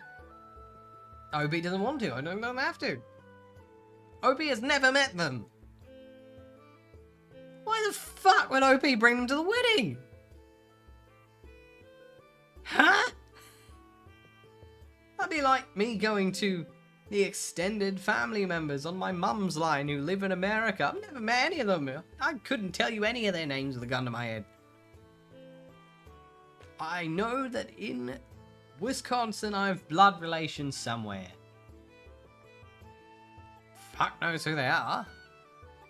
And if they contacted me out of the blue and been like, I want to come to your wedding, my response would be, whom's the fuck are you? You're trespassing. Like, what? Like, ultimately, no matter what reasons these parents have, they gave their kids up for adoption when they were just babies. Well, that's the end of it. The adoptive parents, like, once they legally adopted the kid, that's their kid now. That's how it works. That's how adoption works. And, I mean, after that point, they're not the parents anymore. And the sister is well within her life to have them in her life. That is totally fine. If she wants a relationship with them, she can knock herself out. But it's very unfair to try and force that relationship onto OP when they don't want anything to do with them. And ultimately, the villain in this particular scenario, to sound dramatic, is definitely the sister here. But it just seems like a classic case of the sister and bio parents, and by extension, aren't willing to admit OP's perspective, because I think if the sister admits to herself that OP is serious, genuinely doesn't want anything to do with them, not out of malice, but out of disinterest, then the sister has to admit that it's permanent. And I think this sister's living in a fantasy where one day it'll all be forgiven and there'll be one big happy family and the bio parents will also be part of the family and it'll be great for everyone and they'll all love each other and then everyone she loves will love each other and it'll be fantastic. And it's a cute fantasy, sure, but it doesn't take into mind that not everyone wants that, and OP isn't interested. OP doesn't know these people. OP's never met them. Delulu is not always the Salulu. Exactly. And for the bio dad to want to walk OP down the aisle is so fucking entitled. Who are you? Fuck off! Well, OP's bio dad also wanted to give me up, and he did.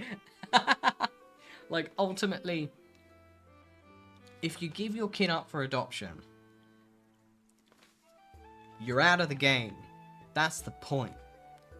If your kid's up for adoption and the kid's been adopted, you're out. You are no longer that kid's parent.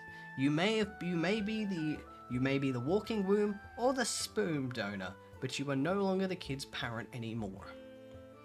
You don't get to ask for parent privileges if you don't parent the child. That's not how it fucking works.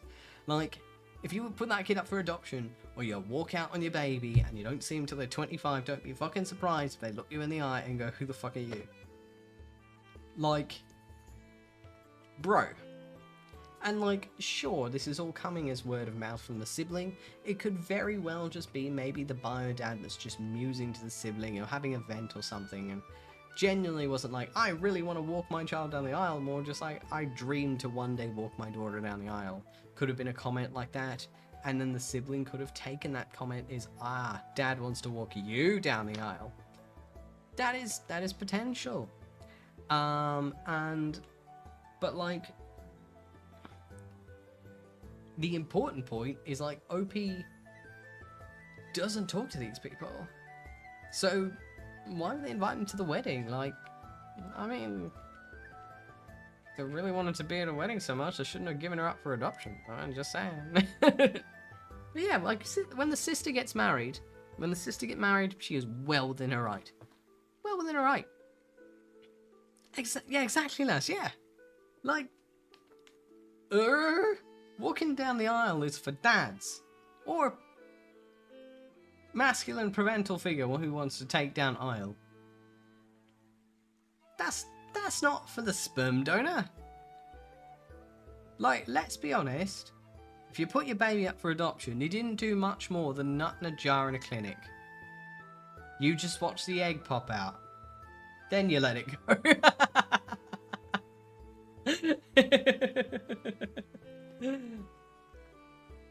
Alrighty. Am I the arsehole for using my husband's salary to make a point to his family after he told me I should stand up for myself instead of expecting him to do it for me? My husband and I are doing okay financially. We make enough to not worry about rent and necessities. We're saving a decent amount and have a scope for growth in our careers. I make a little more than 1/3 of our combined income. We're both in our late 30s and we have 2 6-year-old boys. I've never liked my husband's family, most of them anyways, because they have a lot of old-fashioned opinions and don't really approve of me. We don't have a lot of contact, so it's okay though. My husband's cousin's wedding is this week, and they're getting married in our city, so we offered for his parents and aunt and uncle to stay with us. Bride and groom are renting a place. It's a bit of a squeeze, but it's working. They have been here for 2 days now, and on the first day I heard them having a whole discussion on how it's so sad that our children won't get to have a proper childhood with a mum at home, like my husband and his cousin got. When they were in the living room and I was in the kitchen, and they knew I could hear. I was stewing, but I don't really like confrontation, so I didn't say anything. Later, I asked my husband if he could please tell them to shut up with the snide comments about me. He said that that's just their opinion, and it's not really hurting me. If I'm bothered, I should learn to stick up for myself, and that he can't always do it for me. This sort of struck a nerve, because it's true that I always ask him to do small things, like telling the drive-thru person if our order is wrong, because it makes me feel weird and guilty, but somehow it feels more his responsibility because his family is involved here. Anyway, so my father-in-law made one point of comment during dinner, and I said, your son makes X amount of money. We live in a big city, and rent is X amount of money. We literally cannot live on his salary, so I don't know why you think I should be home all day. They were all pretty quiet after that. Now my husband is really angry with me because I put him down in front of his family, who are all richer than us and will look down on him. Am I the asshole? No. Man got exactly what he asked for. Straight up. She asked him to take care of it. He got snippy and said, stand up for yourself. And then she did.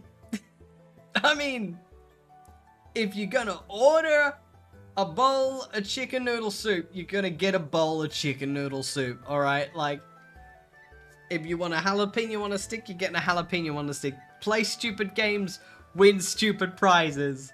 Like, dude, what the fuck did you expect? Like, alright, she can't rely on you anymore. This is what you wanted, man. It's like, yeah, it backfired because her argument, of course, had to involve a comparison. They were putting her down financially, expecting her to quit her job and stay at home. She was well within her right to turn around and go, well, if I quit my job, we're not gonna pay rent. This bitch can't afford it. So if you want me to live the high mum life, tell this motherfucker to get a better job. Like, dude. Yeah, exactly, Tika. So it's like, yeah, I mean, honestly, like, bro, you got literally served on a platter exactly what you fucking asked for. Yeah, exactly, Xana. And it's like, it was his family. Like, I can understand the frustration if it was like they were around friends, like mutual friends, or in public situations. When I say I understand the frustration, I'm not saying I agree with it, but I can understand the frustration of constantly being the one who has to stand up for the other party if the other party's not willing to do it. Yes, it can build slowly over time. Tiny things become like kind of, you know, molehills eventually become mountains if they're left alone for long enough. However, if there was ever going to be a point where you were going to check inside the Trojan horse's mouth, maybe you should have done it when you actually had something to stand on first. And the one group of people that he should have been the one taken care of is his family.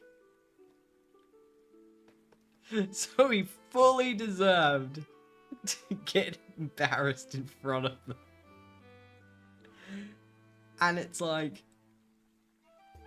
yeah, hopefully he learned a lesson. Hopefully that was a growing moment for him, where he realized maybe he shouldn't bite the hand that feeds, because she pays part of the rent. Oh god, there's some sick burns tonight. I'm noticing a few of these are like, am I the asshole for this sick burn I just made? No. Pop off king. Next. No. Pop off queen. Next.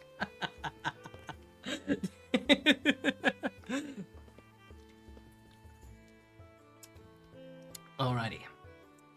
Am I the asshole for refusing to help rekindle my girlfriend's friendship with our neighbour after she refused to help her in an emergency? My 25 female girlfriend, 26 female Lotta, has always been on the more quiet and reserved side, but also incredibly kind and conscientious of other people. She also doesn't let others walk over her and knows how to set and stick to boundaries, which is one of the reasons I was attracted to her. But a few weeks ago, I think she was too ruthless. A few weeks ago, our upstairs neighbour, who Lotta and I are close with, showed up at our door sobbing and begging Lotta to babysit her 5-year-old for an hour because her 1-month-old was having trouble breathing and has stopped breathing at one point and needed to go to the hospital ASAP. My neighbour explained her mother was on the way as they speak, but she had no one else to take care of her other son. She also offered to pay Lotta. I was at work at the time. Lotta said no. She said she was busy and she couldn't do it. The neighbour ended up taking both kids to the hospital.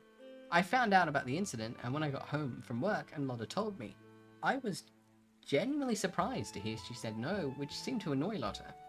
It's been 3 weeks since that event, and our neighbour has been quite cold to Lotta, and this really bothers her. She said she was just setting boundaries, and that our neighbour was entitled and snobby for being upset that Lotta said no. I explained I felt differently, and I'm more on our neighbour's side, as one, she's never asked us for any favours in the 3 years we've known her, and two, this was a medical emergency. not her wanting to go clubbing with her friends. I told Lotta that she didn't teach our neighbor a lesson, she only added stress that she didn't need. This really upset Lotta because she thought I'd be on her side. She then asked me to talk to our neighbor to try and rekindle their friendship. I said I can't do that for her. She needs to apologize herself and put in the work. Lotta stormed off and now keeps saying I'm being a huge arsehole for not siding with her and helping her with our neighbor, who is her friend. Am I the arsehole? For context, Lotta was busy cooking dinner and catching up on a show of hers.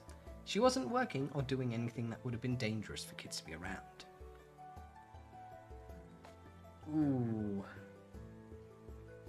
Considering she's asking if she's the arsehole for refusing to help rekindle the friendship between the girlfriend and the neighbor after that?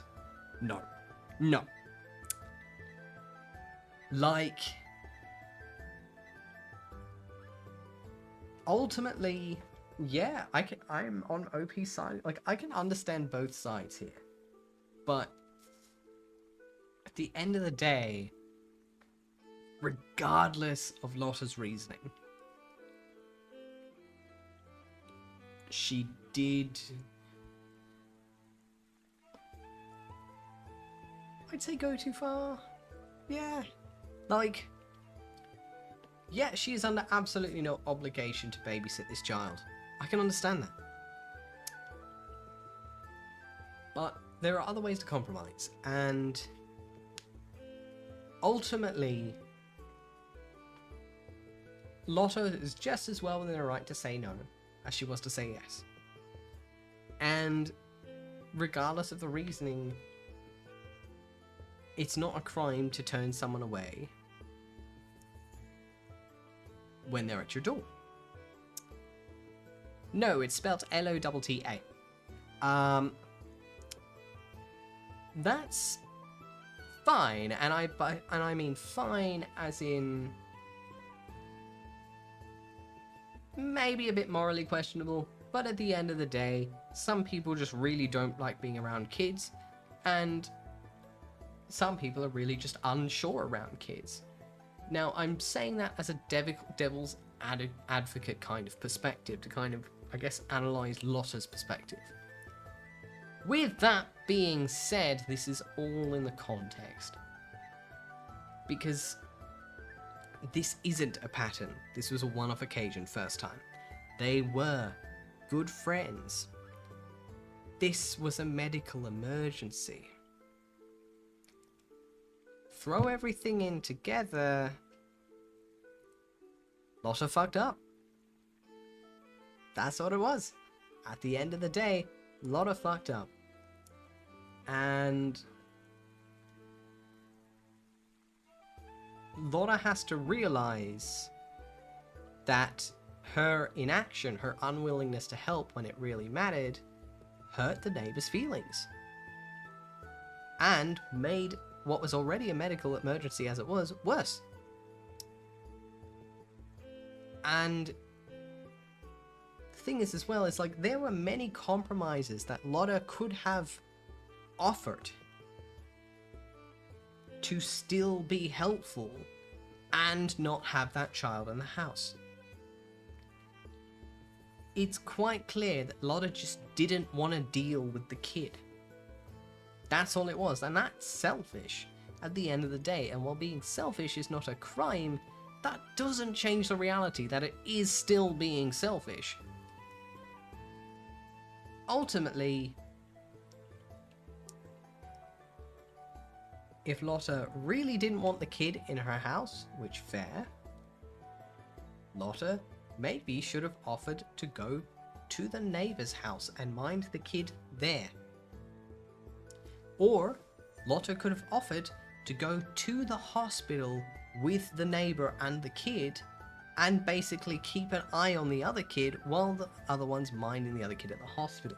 It's very much a case of thing of like, yeah, you did not need to let that kid in the house. I can understand that. I will be completely honest, regardless if, like, unless I am in a genuine friendship with someone. So like, I mean, like, we talk all the time, like genuine friendship, not just friendly neighbors. if I am in a genuine friendship with someone and they showed up at my house with their kid in a medical emergency, and I knew the kid wouldn't fuck with my shit, I would be willing to keep the kid here. Any other situation, whether it's if I was in a good acquaintanceship or whatnot, I wouldn't be willing to take the kid in, but I would be willing to go out. Because, like, I can understand, like, my house as it is, I wouldn't call it kid-friendly. Like, I don't have bits and barbs everywhere, but, like, I mean, for one, who knows how the cats would react to a kid? For another, you know, I've got heaters and stuff around. I've got a lot of stuff in grabbable reach. My house is not kid-proof at all. I wouldn't be comfortable having a kid in my house unless I knew for a literal fact that kid would be fine in my house. But that doesn't mean I wouldn't be willing to go out and stay in the neighbor's house and look after the kid there. And ultimately, Lotta's selfishness kind of blew up in her face. It's that whole case of, like, that is the realm of, you know, freedom of speech, freedom of choice, and freedom of consequences as a result. Every action has a consequence, and inaction counts too. Inaction also has a consequence, and the consequences of her inaction is, understandably, the neighbor is very upset with her, because when it really mattered, she turned her back. Depending on, like, ultimately, they need to talk. She needs to apologize of her own accord as soon as possible to find a way to at least build some form of bridge. Because, yeah, like, Lotta definitely lost some points she's never going to get back. But I can definitely say for certain that if OP went to the neighbor and tried to apologize for her, that friendship is fucked. Like, OP may be putting their foot down because they're on the neighbor's side and they believe that Lotta needs to apologize herself. But the reality is, if you had a friend who let you down at your darkest hour, didn't talk to you for 3 weeks, and then you heard their quote-unquote apology through someone else, that friendship's in the bin. You'd be willing to hear them out if they go out of their way, approach you themselves, and apologize themselves. You'd be cautious, you wouldn't trust them as much, but you'd be willing to give them a chance. But if it was their friend that came up to you saying, "Oh, my friend's really sorry, I just wanted to tell you," that friendship is fucked.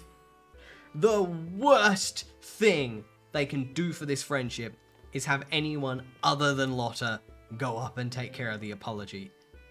Like, it's on the rocks. It is literally the equivalent of, like, a bridge has been smashed down on top of a roaring river, and the only thing that's keeping all of the materials from being swept away is like a twig in a very convenient place. And if you kick the rock that's holding the twig there, the twig is going to fall, and then whoosh, there goes the wooden planks, they're off the waterfall, you're fucked. Like, it is... and it's like... It says a lot as well about Lotta that she sees this as a situation about taking sides. Like, that's not it. It was never about taking sides. This is not something that is about taking sides. This is a case of person A was abandoned in their darkest hour, and person B isn't willing to take accountability for it.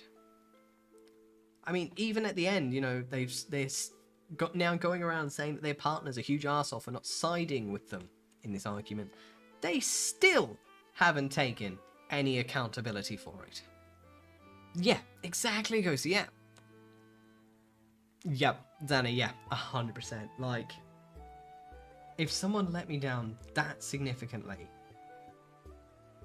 I'd be cautious if they approached me themselves. And I would want an explanation. Like, I would want a damn fucking good reason.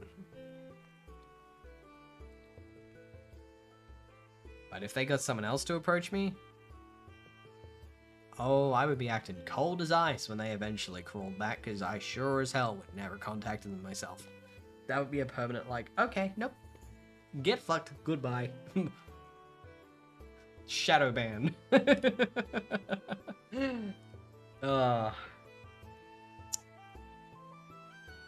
Immaturity, man.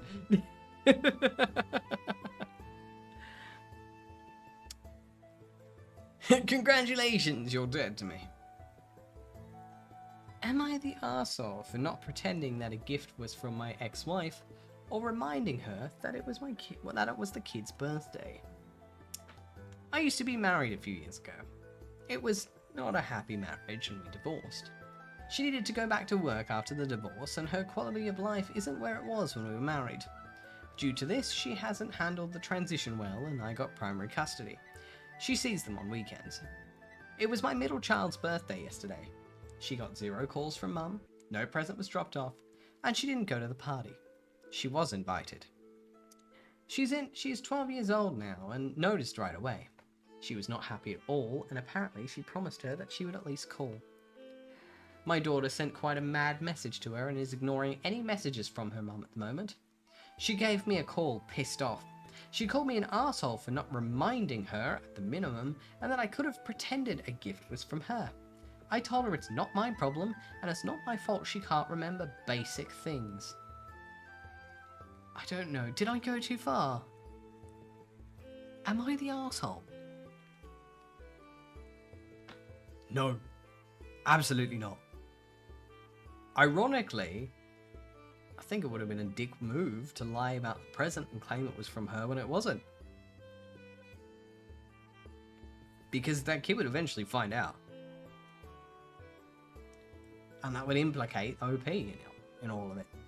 Kids will remember. 12? That kid's never forgetting. Like 12 years old. No, memory's cooked at that point. That kid is never forgetting. That mom just like lost so much brownie points. If they even had any to start with. Oh, yeah, no. Absolutely not the asshole. If anything, how fucking entitled is that ex-wife whose like first reaction after being called out for not acknowledging their kid's birthday at all is to call the ex-husband and get mad at him for not lying and claiming a present was from her, or sending her a reminder for something she should remember by default. Like, bro, that's on you. Oh my god. Yep, exactly, Xana, exactly.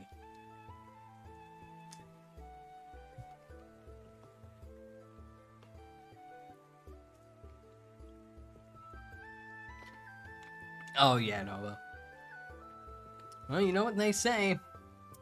Delulu is not always the Salulu. On to the next tale. Am I the arsehole for calling out my sister-in-law in front of everyone when she wouldn't stop making comments about me trying to be a sexy baby? What? Alright, I need context. I'm 27 female. I'm a very short woman, 4'9" and under 100 pounds.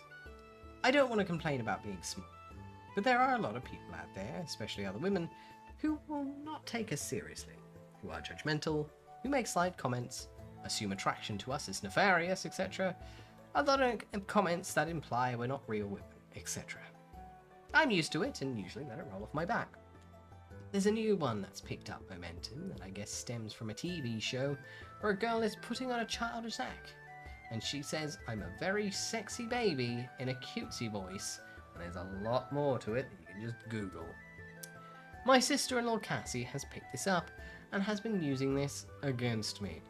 I can't wear a cute outfit without her coming down on me and chiding me for buying into the whole sexy baby thing, when I am just wearing an outfit.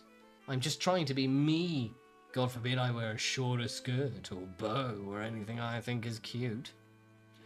It's like I'm not allowed to wear cute or sexy things because I'm petite, so I'm automatically seen as trying to be a sexy baby when I'm not. I've asked Cassie to stop or drop it, and she maintains that I'm the one opening myself up to judgment, I should just dress my age. This came to a head last weekend when we were in my auntie's backyard at the pool. I took off my wrap so I could hang my feet in the pool with my cousins, and Cassie immediately says, "You're a very sexy baby," at me, and twirled imaginary pigtails. I raised my voice and said, "That's a really weird thing to keep saying. What is your problem with me? Why do you keep bringing up that I'm small?" She started to turn red and she yelled back again that I'm the one that's choosing to walk around looking like a sexy baby.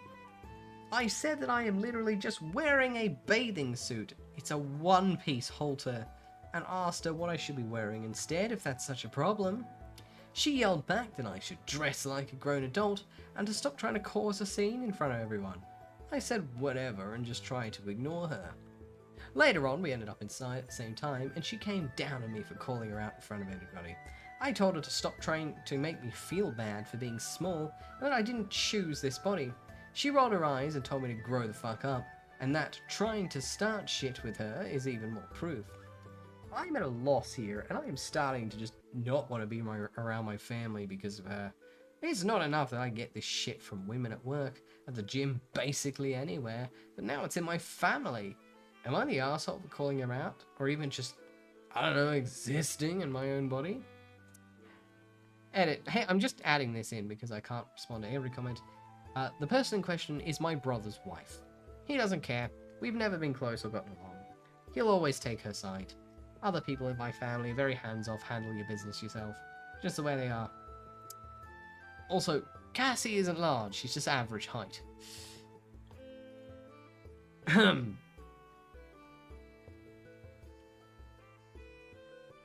What?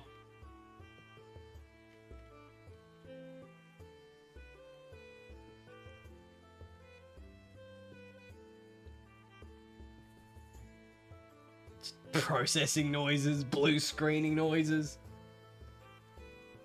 That's a fucking nothing burger, man. What the hell? What? What? What?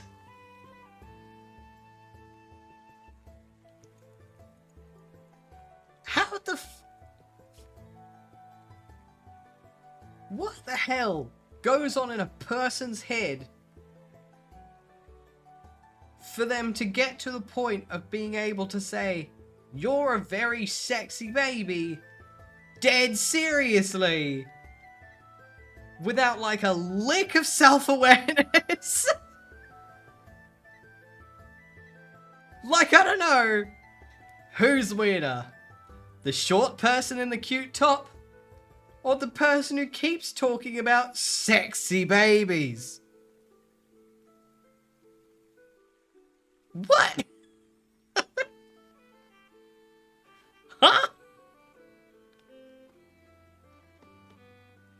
Just saying, if one of them needs to get their heads checked, I don't think it's OP. Yeah, like, what the fuck? Like, I would have turned around and literally been like, "You are weirdly obsessed with this sexy baby thing. Are you alright?" Like, Jesus Christ. Those are two words that don't go together in a sentence. Like, what the fuck? Jesus. That is really, really fucking weird. I don't want to say pop off. Don't pop off. Pop on. Pop back in. Back in the popper. Put the popper down. You've lost popper privileges. Jesus fucking Christ. Yeah, if someone tells you to stop because you're making them uncomfortable, stop. They're not saying it for shits and giggles. Good lord. Honestly, next time his sister-in-law talks about sexy babies, maybe OP should bring up the fucking pedo bear. Make her uncomfortable immediately. It's like, oh, you're such a sexy baby. Ah, you must be fun at schools.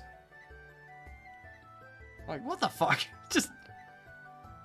What the fuck?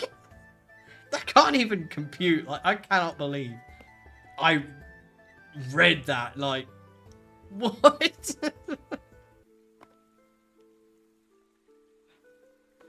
Humanity is a truly interesting race. It has created, invented, and innovated some of the most amazing creations. And also,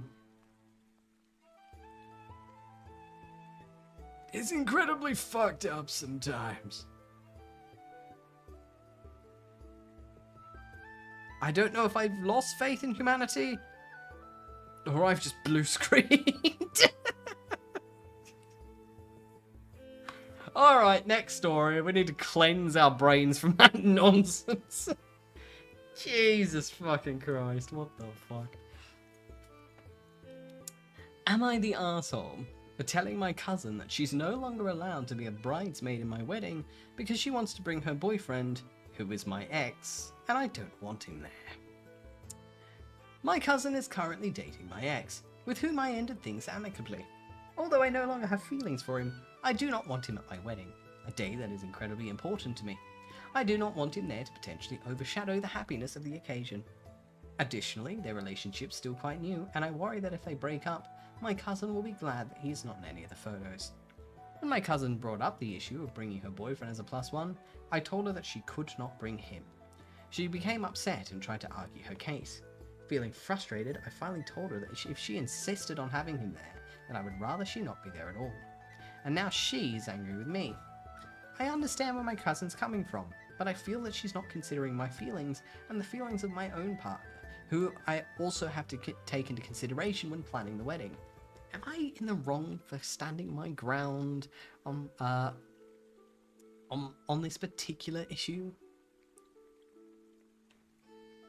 No. I think she's well within her right. Yeah, I don't want my ex at my wedding. That should have been the end of it. Like,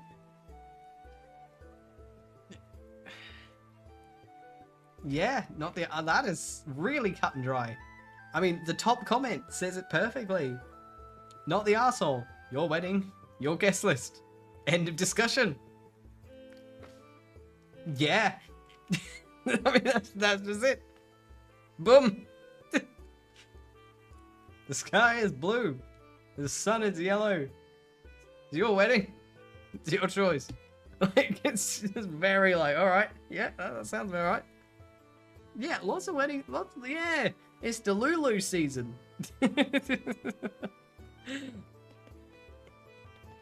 Alrighty. Am I the arsehole for refusing to share my pen name with my family? Throwaway for obvious reasons. I, female 32, wrote a book during COVID that ultimately got published, and is doing okay. Nothing life-changing monetarily. I won't be quitting my day job, but it's something I'm proud of that I never thought I'd accomplished. I published the book under a pen name.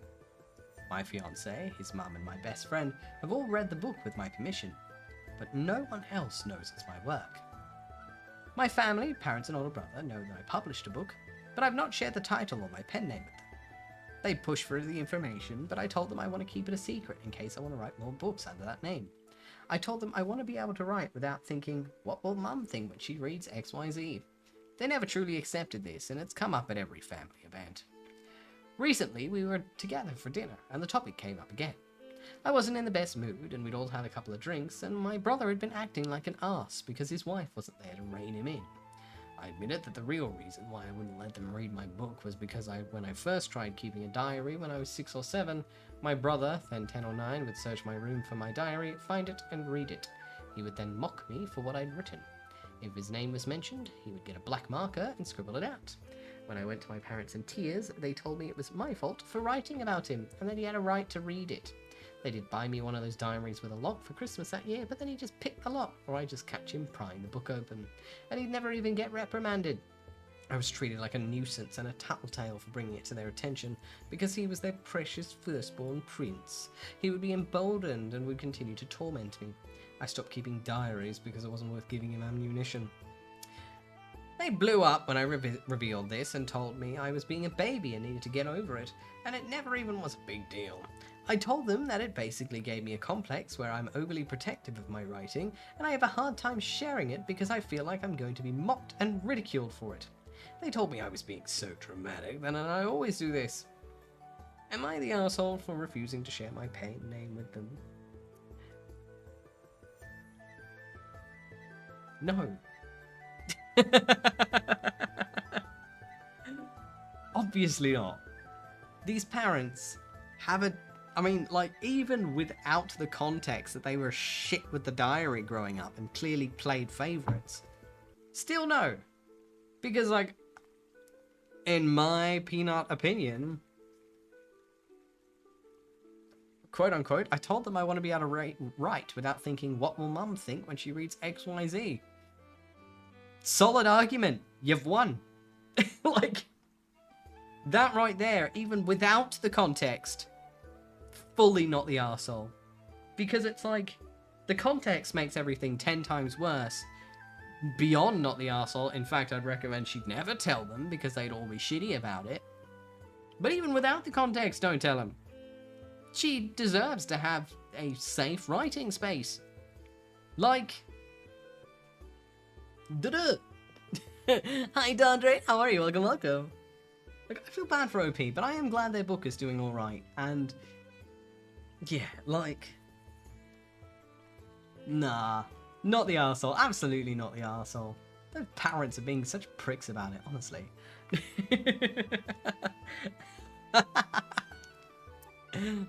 Alrighty. Am I the arsehole for not declining or signing over my portion of my ex-boyfriend's life insurance payout to his mum? I recently learnt that my ex-boyfriend passed away of cancer in March. His mum called me last week to inform me of his passing, and to inform me that myself and her are listed as beneficiaries on his life insurance from his employer. She instantly tells me that she doesn't know why he never changed it, but I can decline or sign the check over to her once I receive it. Instantly, I am in shock. He's gone? And he left me on there. Why? I went back and forth wondering if this was on purpose or accidental. It had been years, approximately 6 since we mutually civilly split up. I was informed that he had a new girlfriend that lived with him, and she has 2 kids from a previous relationship that threw a wench into things more. Is there a reason she never got put on it? Was all this just a big mistake? Today it's been 1 week, and this has been very hard, especially since his mum has been terrorizing me all week trying to get me to agree to give her this money. She has said the most hurtful things, and has sent me the most disrespectful photos and videos of her son in his last moments. As of right now, I haven't even gotten in touch with the insurance company. I have no idea how much this is or if I need lawyer's help at this point. Well, today is the day I woke up 100% knowing that I am keeping this money, and I'm not going to feel bad at all for helping my family with a gift my ex left for me. Unfortunately, part of me still wonders if it's the right thing to do by my ex, and if these were his wishes in the end. A little info to add. My home burnt to the ground 3 years ago, on July 20, and October 1st, 2 years ago, my mum passed from cancer as well. It's been a long, hard few years, and this money would literally buy myself a new bra for the first time in 3 years. My little clan could really use this money, and I think my ex knew that. Am I the arsehole?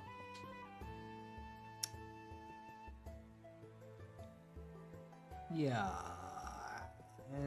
I'd say so, yeah. This is murky, but in the opposite way. Have fun, Zana. See you. It's it's obviously a mistake. Like, it's been 6 years since they split. It's obviously a mistake. Because let's be honest, no one really thinks they're going to die until they're dead. Like, when you're just living through life, you don't think about, oh shit, I've got a new partner, I best go update my life insurance. It's not something that really comes to mind a lot. It's 6 years. It's very, very clearly a mistake. With that being said, legally, she is well within her right to keep the money. That is true. And she's in a tough situation. I can understand why she would want to keep it. Morally, she's walking off with money from a grieving family she hasn't talked to in a half-decade.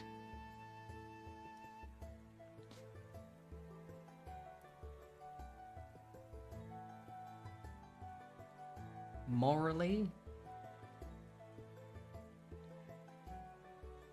she should at least give some of it back. Sounds like she's in a tough spot. I can understand her not giving 100% of it back. Sometimes you just need the money. And that's fair. You would never hold a child on the street hostage for stealing a loaf of bread.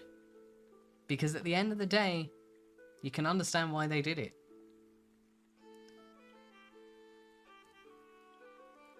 But keeping 100% for what seems like no other reason than fuck you is really morally shitty. It would be one thing if she was still friends. If she was still friends with the ex. It'd be one thing if they were still close. But like, from the statement, I was informed he had a new girlfriend that lived with him. Means she wasn't talking to him herself. Because if they were close, she would have known that. She wouldn't have had to be informed. So this is a man she clearly hasn't talked to or thought about in a long time.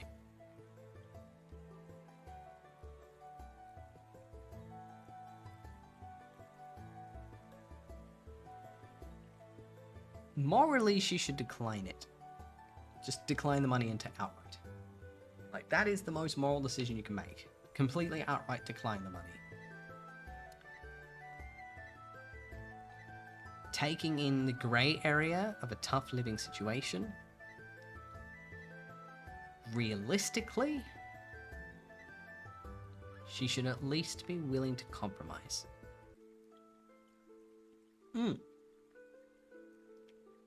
Yeah, exactly. Like, it's a whole, like, in the realm of black and white legalities and moralities, the child who steals the food is wrong.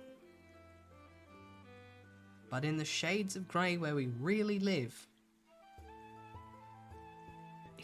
you've got to take into account where the child runs home to. And it's the same case here. This isn't black and white. This is shades of grey. I genuinely think there should be a compromise. Maybe take 10%, 5%, something small. Enough where you survive a bit longer, kind of like it's a small gift from an old flame. But 50%? because it was a life insurance payout that was evenly split. 50% of the life insurance? Oh, that's really bad. Like, really, that's heartless. That's heartless. And ultimately, yeah, she's clearly not meant to be on there. This is clearly a mistake, and the fact that she wants to take advantage of this mistake is gross. The mum constantly harassing the OP and like basically like slagging her off, being quite disrespectful from the sounds of things. I do agree. Bad move. But I suppose from the other perspective, not excusing, explaining, her son's dead. And half of the money that was meant to go to his family is potentially going to go to this chick he stopped dating a half-decade ago. And she's being suspiciously stubborn about it.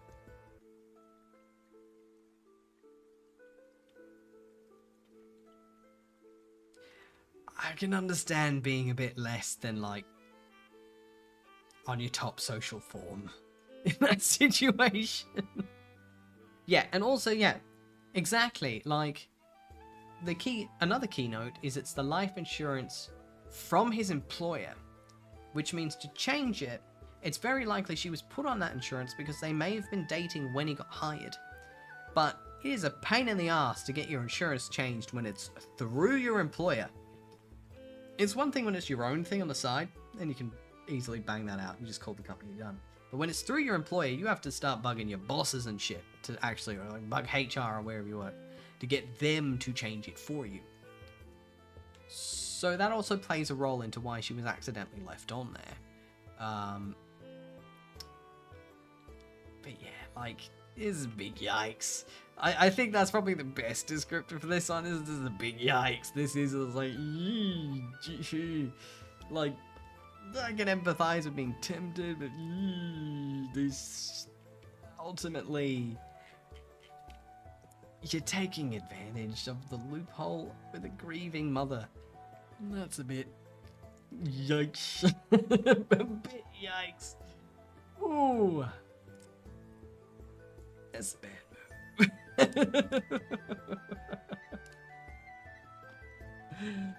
Alrighty. Yeah. Yeah, honestly, Lasty, yeah. It's like, the mum's not being perfect. Don't get me wrong. But it's like the other murky one, but opposing. So instead of it being like a tentative not the arsehole, it's a tentative you're the arsehole. Like, you're the arsehole. You're a sympathetic arsehole. But she's still an arsehole.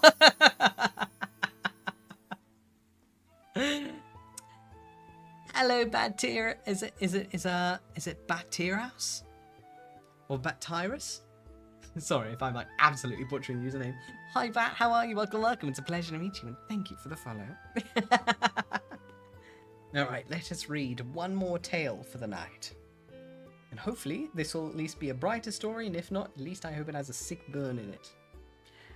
Am I the arsehole for telling my mum's husband he could try growing up and not being such a dick?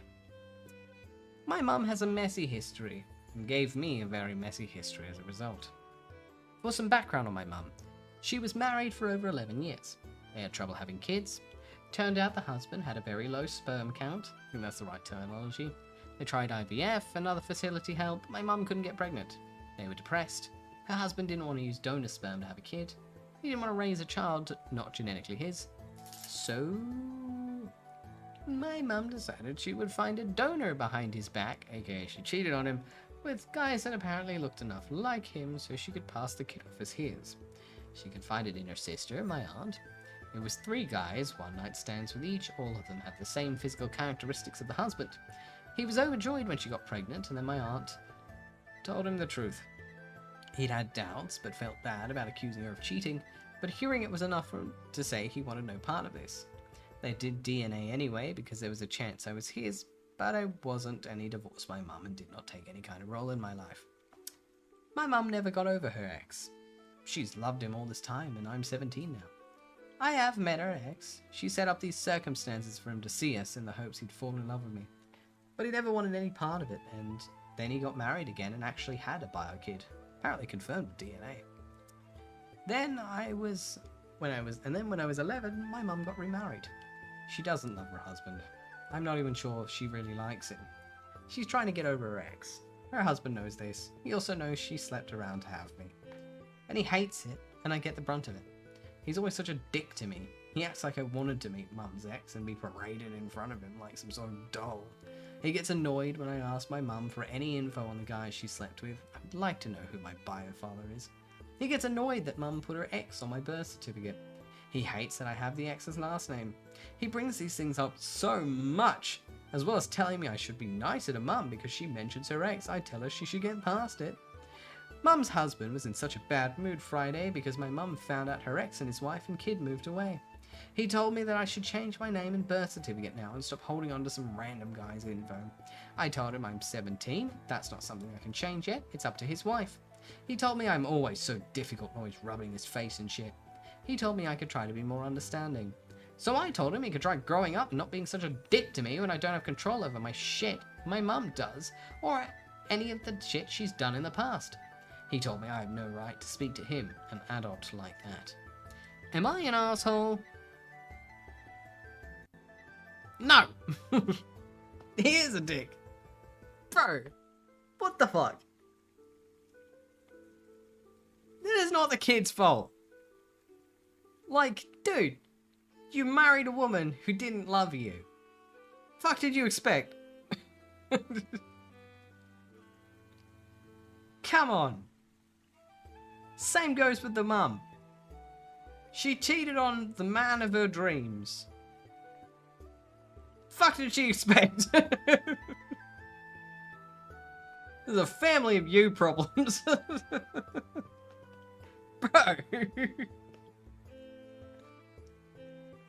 Oh, God. Honestly, I hope this kid, like, hits adulthood and then just moves the fuck out. Just gets away from these toxic-ass people. Because both of them are hella toxic. Like, why the fuck would the mum put the bio dad's name, like, put the ex-husband's name on the birth certificate if he's not actually the dad? Like, and like at the other side of the coin, like, it's not the kid's fault. She's just there being a kid. Hi Raiders, how are you? Welcome, welcome. We're reading Am I the Arsehole stories. Hi Neveris, how are you? Welcome, welcome. Hi Kitty, hi Raiders. Thank you so much for the follow. I really appreciate it, dear Neveriso. Thank you, thank you.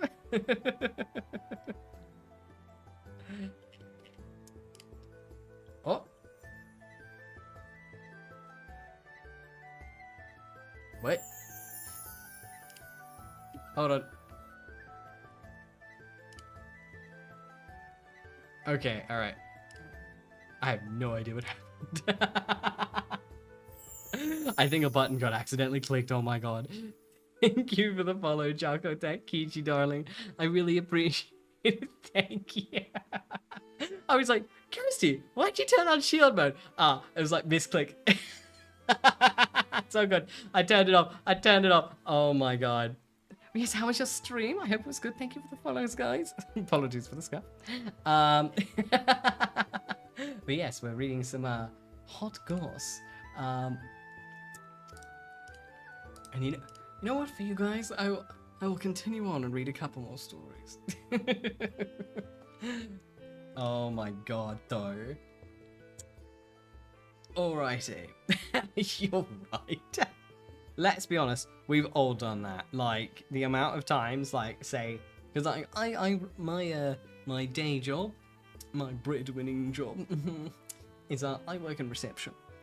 And the amount of times that, like, because it's like, we've got one of those, you know, phones where you can transfer people and stuff. And when I'm talking to someone and I know I'm going to transfer someone, I hover my finger over the transfer button. The amount of times that someone's like, oh, I'm like, all right, I'm going to transfer you now. And they're like, thank you, but... And my finger twitches, and I cut them off mid-sentence, and I'm just here like, kill me. It's time for me to die. This is the end. They can't the transfer, I always feel like shit. Oh my god. And it's like, worse if there's like a slight gap, and you just like... Okay, you're good. And it's like the minute your finger twitches down to like transfer them on, there's this like, oh, and by the bit, fuck. And then you just say like, oh, it's out of my hands now. Whoops. So I feel that. Oh my god. But yes. Am I the arsehole for telling my parents that my husband, that if they don't like our lifestyle, they can leave? I'm upset, so I'll get right to the point. My husband and I both make well over 6 figures. Whew. But we work long hours, and as a result, we're not working or at the gym working out. When we're not working or at the gym working out, we just want to veg out. So we, when not working, will generally make breakfast, but order out lunch and dinner or go out to eat. And if we're working, we eat all of our meals out. Our loans are paid off, we have our own condo, and we have no kids. So eating out and ordering just makes us happy. We also have a cleaning lady come twice a week to clean our home and do our laundry. Our parents came to visit and were upset that we didn't cook for them the whole week, except for breakfast.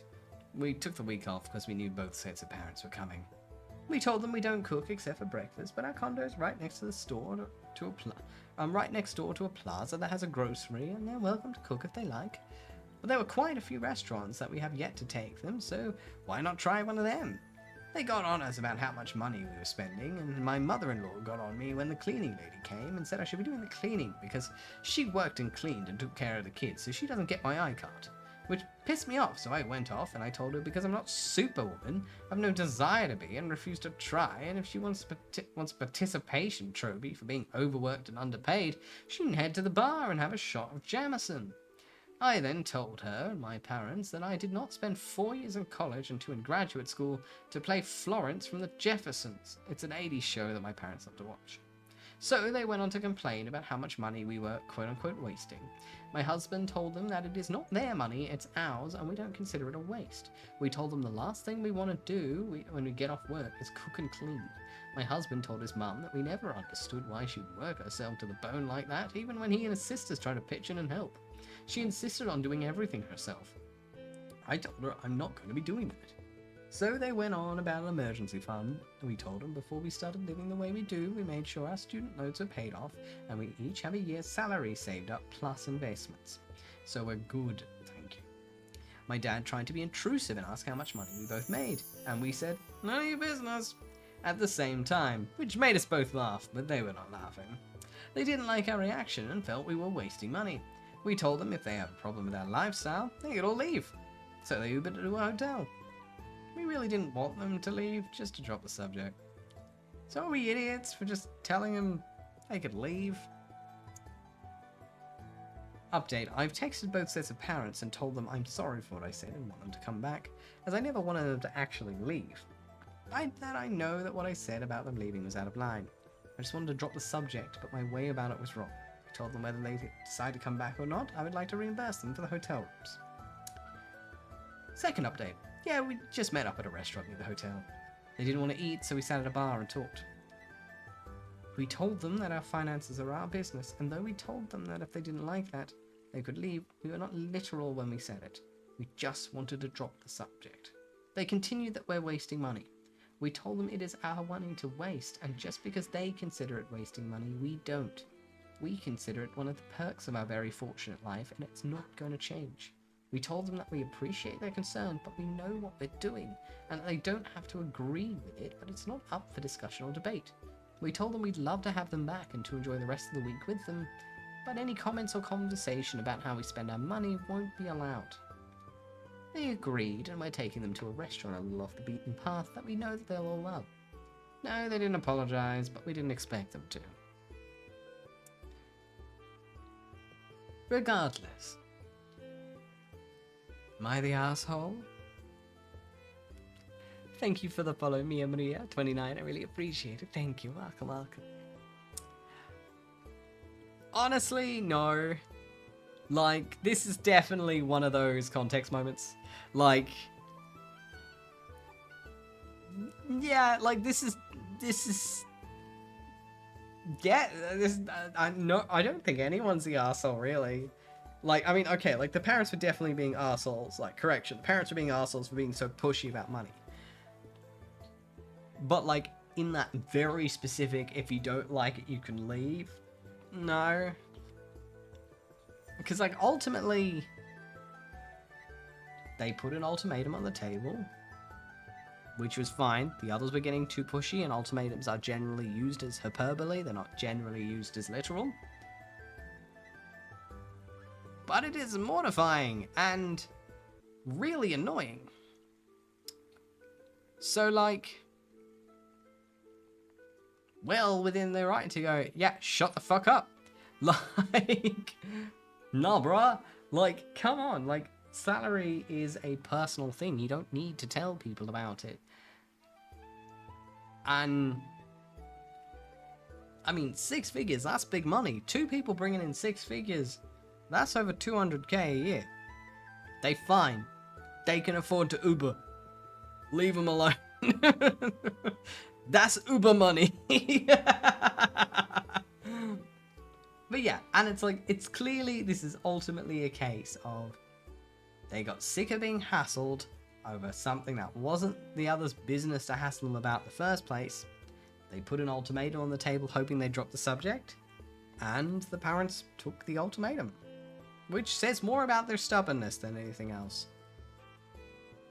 So, yeah, not the asshole. It's kind of a fair scenario almost. Like, what can you do? Like,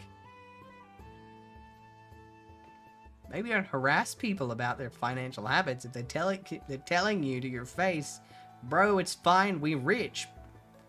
They've paid off their debts. They own a house. They literally said they have over a year's salary just sitting in the bank, each of them. They've got over 200k in the fucking bank. They're fine. Let them Uber. They are fine. Like, if they were buying cars all the time, I could understand being a bit more like, you're wasting money and you're being a tit. They were doing cruises every week. I could understand. They're just getting Uber Eats. With that kind of money, just leave them alone. Could be worse.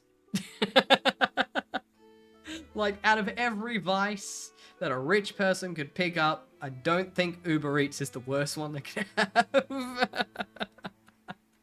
Like, just saying, like, pick your battles.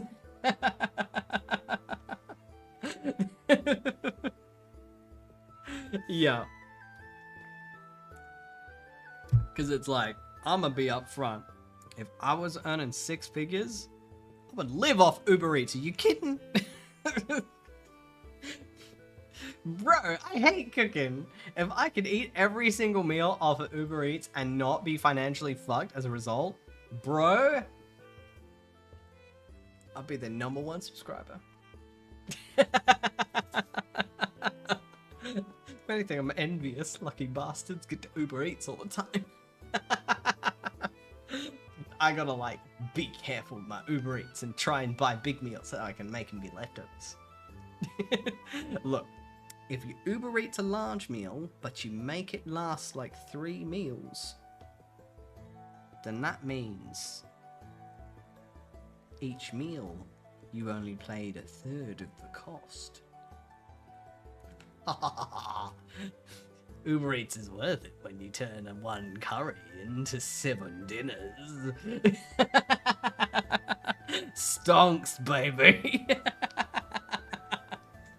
Like, literally what I do with Uber Eats is, like, there's this place that I like to get, so it's like a nice salty like butter chicken like curry, but it's got cheese in it, and by that I mean, like, it's a paneer butter masala, but it's like, it's nice and salty, it's good, that's a good size. And what I'll do is I will get a container of that, and I'll go to Coles, and I'll just get like a bunch of the naan breads from the fridge section, And then for dinner, I will just reheat the curry, make one naan bread, and then dip the bread in the curry until I've finished the bread, and then that's my dinner, right?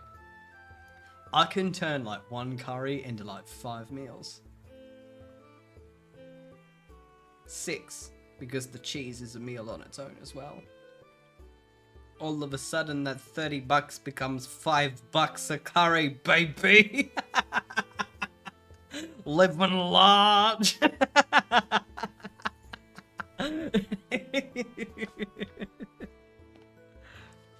You got to think with the Stokes in mind. Also helps that I don't really have any expensive hobbies. Become an artist.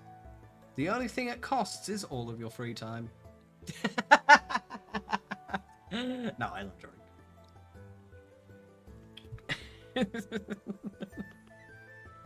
And I love the Uber Eats. There's tasties. Alrighty. Am I the asshole for being honest to my brother about why he's being excluded?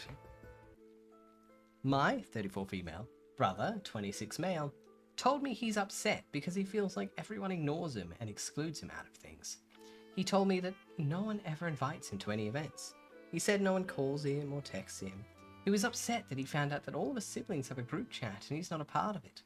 He also told me at work how some of his colleagues ignore him and don't invite him out to events outside of work hours. I had to be honest with my brother about why he's in this position. I basically told him that he's essentially excluding himself and that his behavior is the reason why he's being left out. He spends the majority of his free time in his room on his laptop. He hardly leaves the house besides just going to work. He doesn't have any other hobbies or interests. He doesn't make an effort himself to engage with people and reach out to people. He isolates himself from everyone. I told him you can't expect people to include you and reach out to you when you hide in your room all day and you don't make an effort to engage with people. My brother got upset when I told him this, but I felt like he needed to hear it because it's the truth. Am I the asshole? Kinda, yeah. Yeah. It would be one thing if it was like the brother was just really obnoxious or snarking at everyone. But like, it was more your brother came to you and went like, why am I always being left out? You guys have group chats together and everything. Like, what's happening? And you turned around and went, well, if we weren't such a filthy fucking introvert, we wouldn't be having a problem now, would we? Get out your room, you neck. Like, you hikikomori. Like, bro, what? That's mean. And, like, to say he doesn't have any hobbies or interests. Oh, no. He has hobbies or interests. He very likely just thinks the people around him will judge him for them. Which is why you don't think he has any hobbies or interests. Yeah. It's like, there's clearly not enough info on the brother's side. It's quite a short post. And it's like, OP is not completely wrong. And I'll give credit there. It is unfair to expect people to include you and constantly reach out to you if you are not willing to reach out to them in return. I do agree with that. However,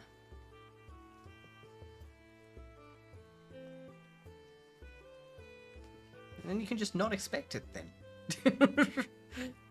Like,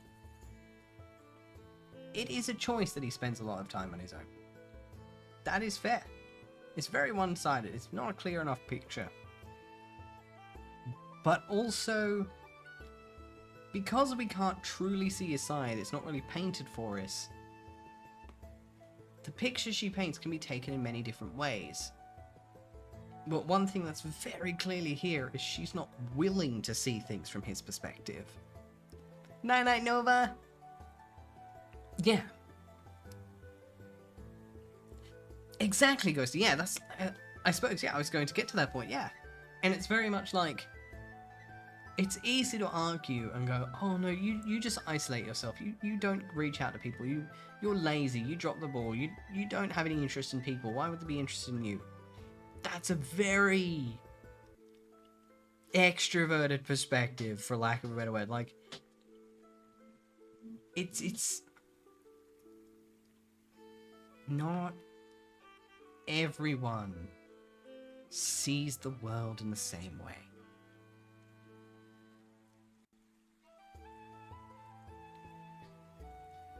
While I do agree it's not fair to expect people to constantly reach out and engage with you if you aren't willing to do the same,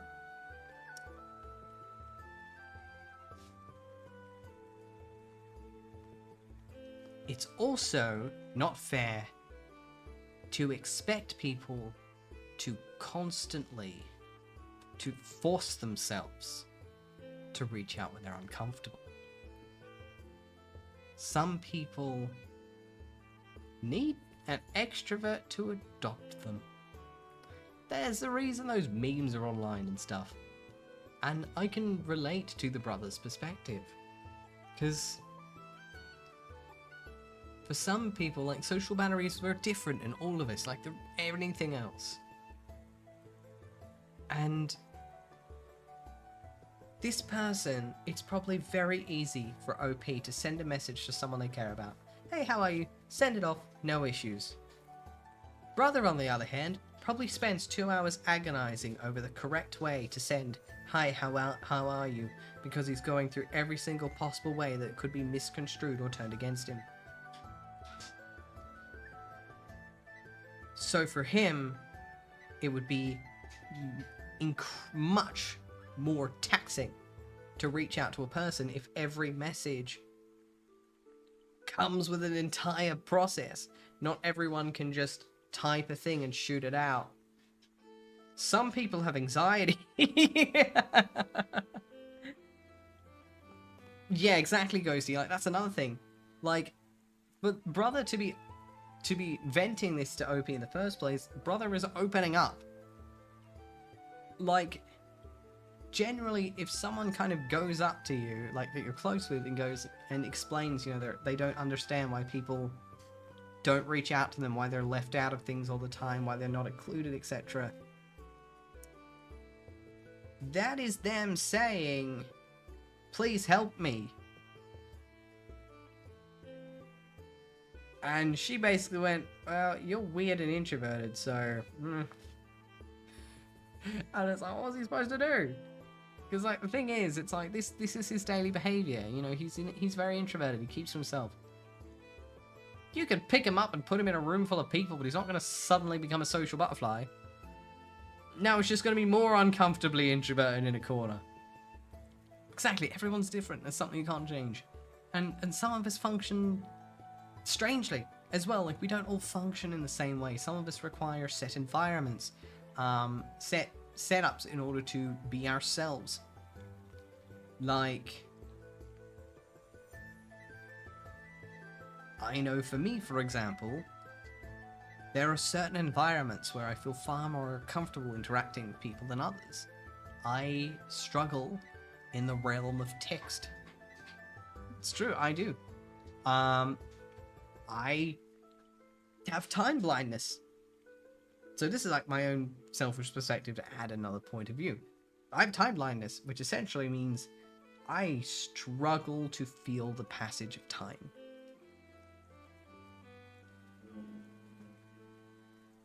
I don't know why I'm like this. I've always been like this. But essentially what it means is I cannot hear from someone for a month, and it'll feel like it's only been a day or two. I wouldn't be ignoring that person for a month.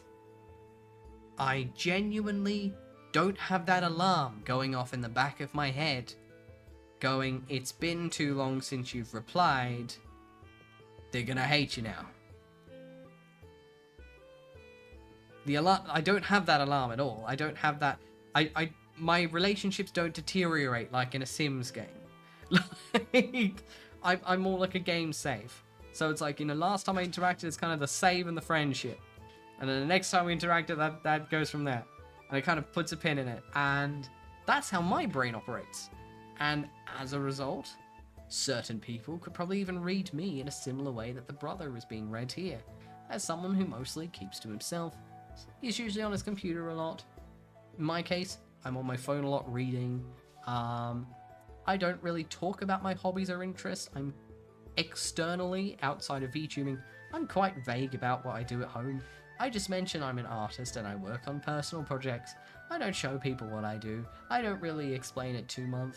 I think, like, in the IRL world, most I've really done is, like, I have, like, my coworker is also a creative person. I get along with her really well. So, like, she probably knows the closest out of anyone what I do, because I've gone through and explained some of it to her, but pretty much anyone else, they just get, oh, what are you doing on the weekend? Ah, catching up on sleep. That's it. Because, like, I ain't fucking telling every Tom, Dick, and Harry I'm a VTuber. Like, I ain't ashamed of it, but I know the blank look I get on people's face when I say the word. It's like, if, like, the one time I told a normie that I did VTubing, I got the blankest fucking look.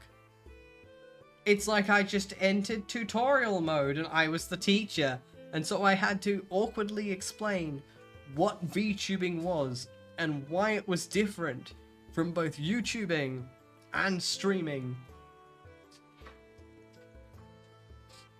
And the blank look never left. Like, there's a reason a lot of introverts keep them hobbies to themselves. It's not because they're ashamed of it. It's because they don't want to explain it again. So they're just like, you know, just doing stuff. It's like having someone who, like, doesn't get comics. And your hobby is reading comics. And it's like, oh, what do you do in your free time? Oh, I really like to read comics. Oh, really? Isn't that for kids? I mean, some comics are for kids, but, like, not really the ones I read. Oh, what do you mean? The cartoons are for kids, aren't they? Oh, what kind of comics do you read? Oh, Spider-Man and stuff? No, I like to read webtoons. Oh, what's a webtoon? That sounds weird. That sounds like it's for kids. Yeah, I don't want to do this. Like, it's just like, yeah, it's just, I don't know, it's just anime shit. Leave me alone. Like, you kind of like, it's explaining is hard to someone who just doesn't get it. And yeah, so that's very likely. Like, clearly, this OP just not able to see things from their siblings' perspective at all. So I think that's the reason they're not really familiar with the siblings' hobbies or interests. Good lords. It's like, I kid you not, I tried to explain to my coworker once what a live 2D model was.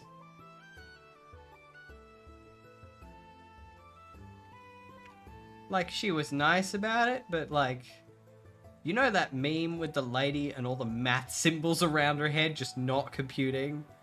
That was my coworker. And, like, I ended up just getting to the point where I just explained it, and I was like, it's basically like a digital puppet, but with math. Think of it like that. And she's like, yeah. It sounds difficult, and it's like, yeah.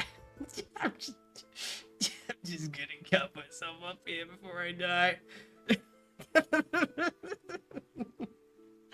Hi, saddest tall boy. Thank you for the follow. I appreciate it. And welcome.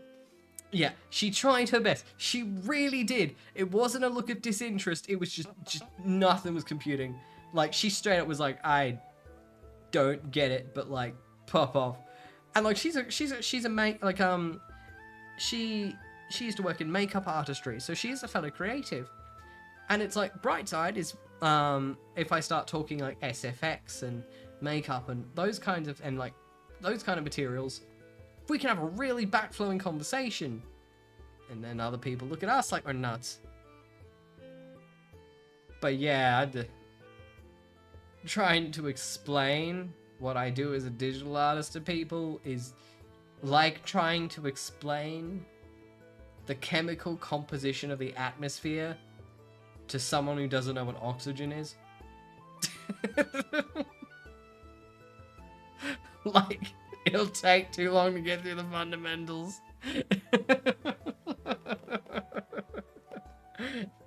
Yes, we were reading some Reddit stories. Going through some Am I the Arsehole posts. Oh, God, Rita. You poor soul. Yeah, it's like, I found the best explanation for Live2D for people who don't know what the fuck it is I genuinely just explain it. What's a VTuber model? It's digital puppet. It's digital puppet. Digital puppet, you just control it with your face. And I refuse to elaborate, because if you elaborate, you get the math you get the confused math face. It's just like, enters the ultimate, but steel is heavier than feathers moment.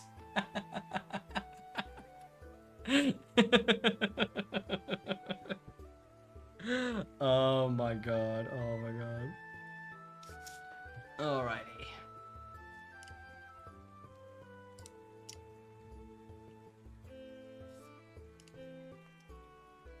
Alright, I will read one more story for the night, as my voice is slowly beginning to tire.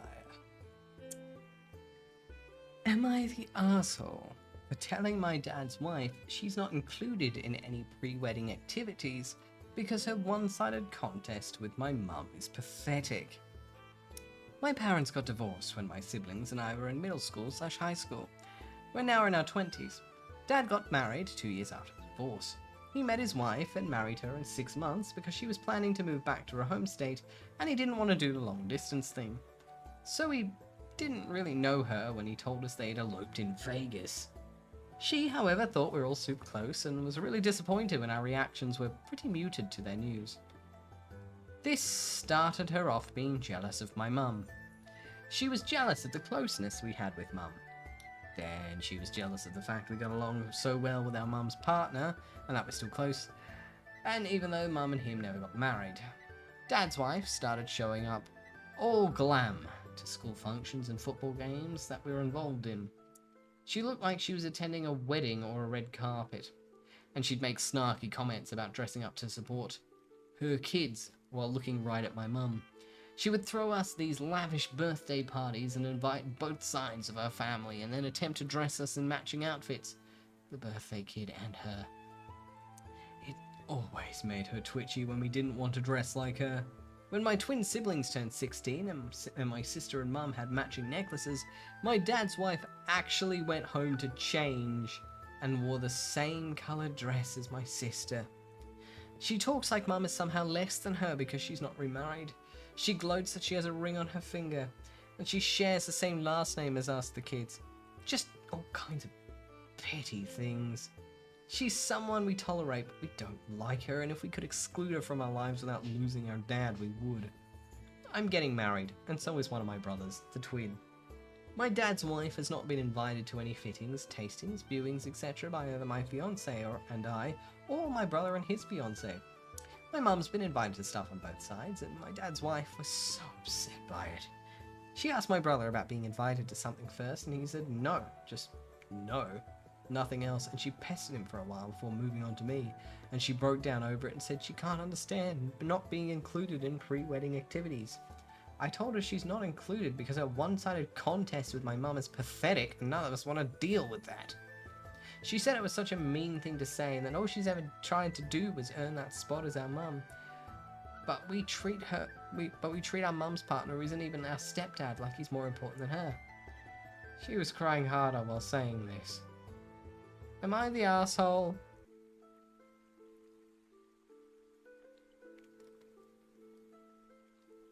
I mean, I suppose could have been nicer, but I mean, it is kind of pathetic. Like, could have been kinder about it, but sometimes the truth hurts. Like, oh, she's getting, yeah, it's a bit sad. Like, yikes. Yikes. Yeah, yeesh. Oh, maybe she needs to go to therapy or something. Whew, those poor kids. Oh my god. Yeah, no, I can't blame them at all for just being like, I'm gonna deal with that shit. Yeah, it's like, could have been nicer, but it's not dishonest though. Probably should have said something more along the lines of, look, you're not included because just the one-sided context with mom is just uncomfortable to be around. Might have been a nicer way to phrase it. But that is very semantics. But in complete honesty, if I had a step-parent who acted like that, I wouldn't invite them to my pre-wedding activities either, especially if my parent was gonna be there too. Because fuck that. Weddings are stressful enough as they are. Don't want to deal with some lady showboating the entire time. God. You'd feel like the parent watching that shit. You'd be like, cut it out. Put your feathers away, peacock. Oh my god.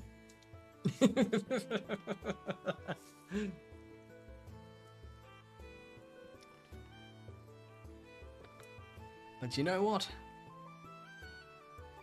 I think this is a good one to end it on. We started off with a sick burn, and we ended with a painful roast. It's like a perfect bookend.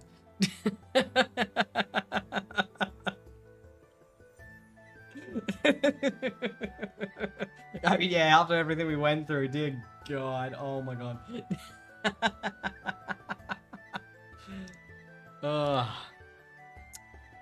Alright. Let us find a target. Right, let's see. Let's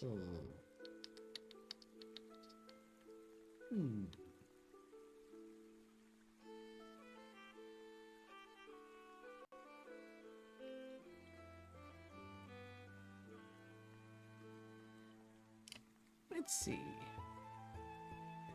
Ooh.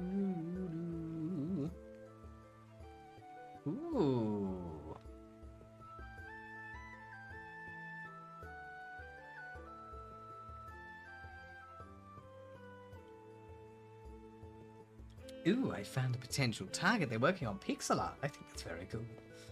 The whole experience. It's alright. Roller coasters are meant to cause whiplash. I'm still failing to compute that one particular one that shall not be named, but y'all know what I'm referring to. But yes, thank you guys so much for coming to my stream tonight. I've had an absolutely fantastic time hanging out with each and every single one of you. Thank you for joining me on this journey, from the highs to the lows to the whys and the no's.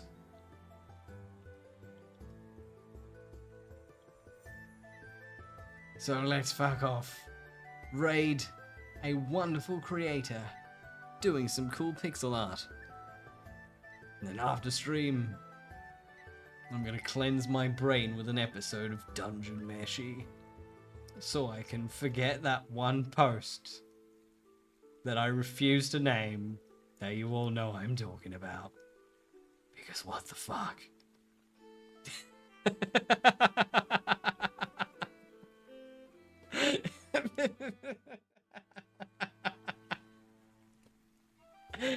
Anywho, let's sit on the raid.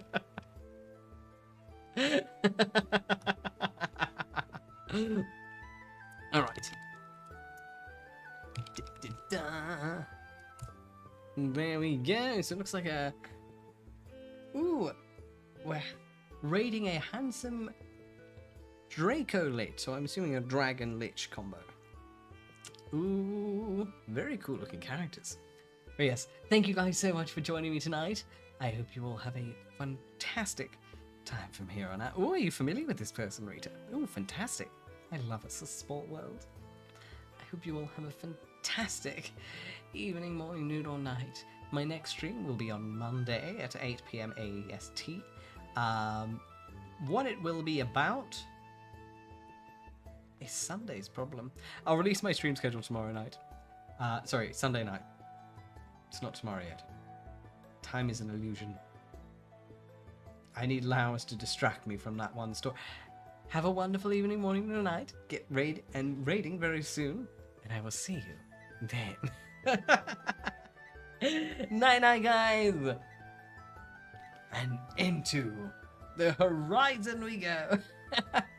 Raiding in 3, 2,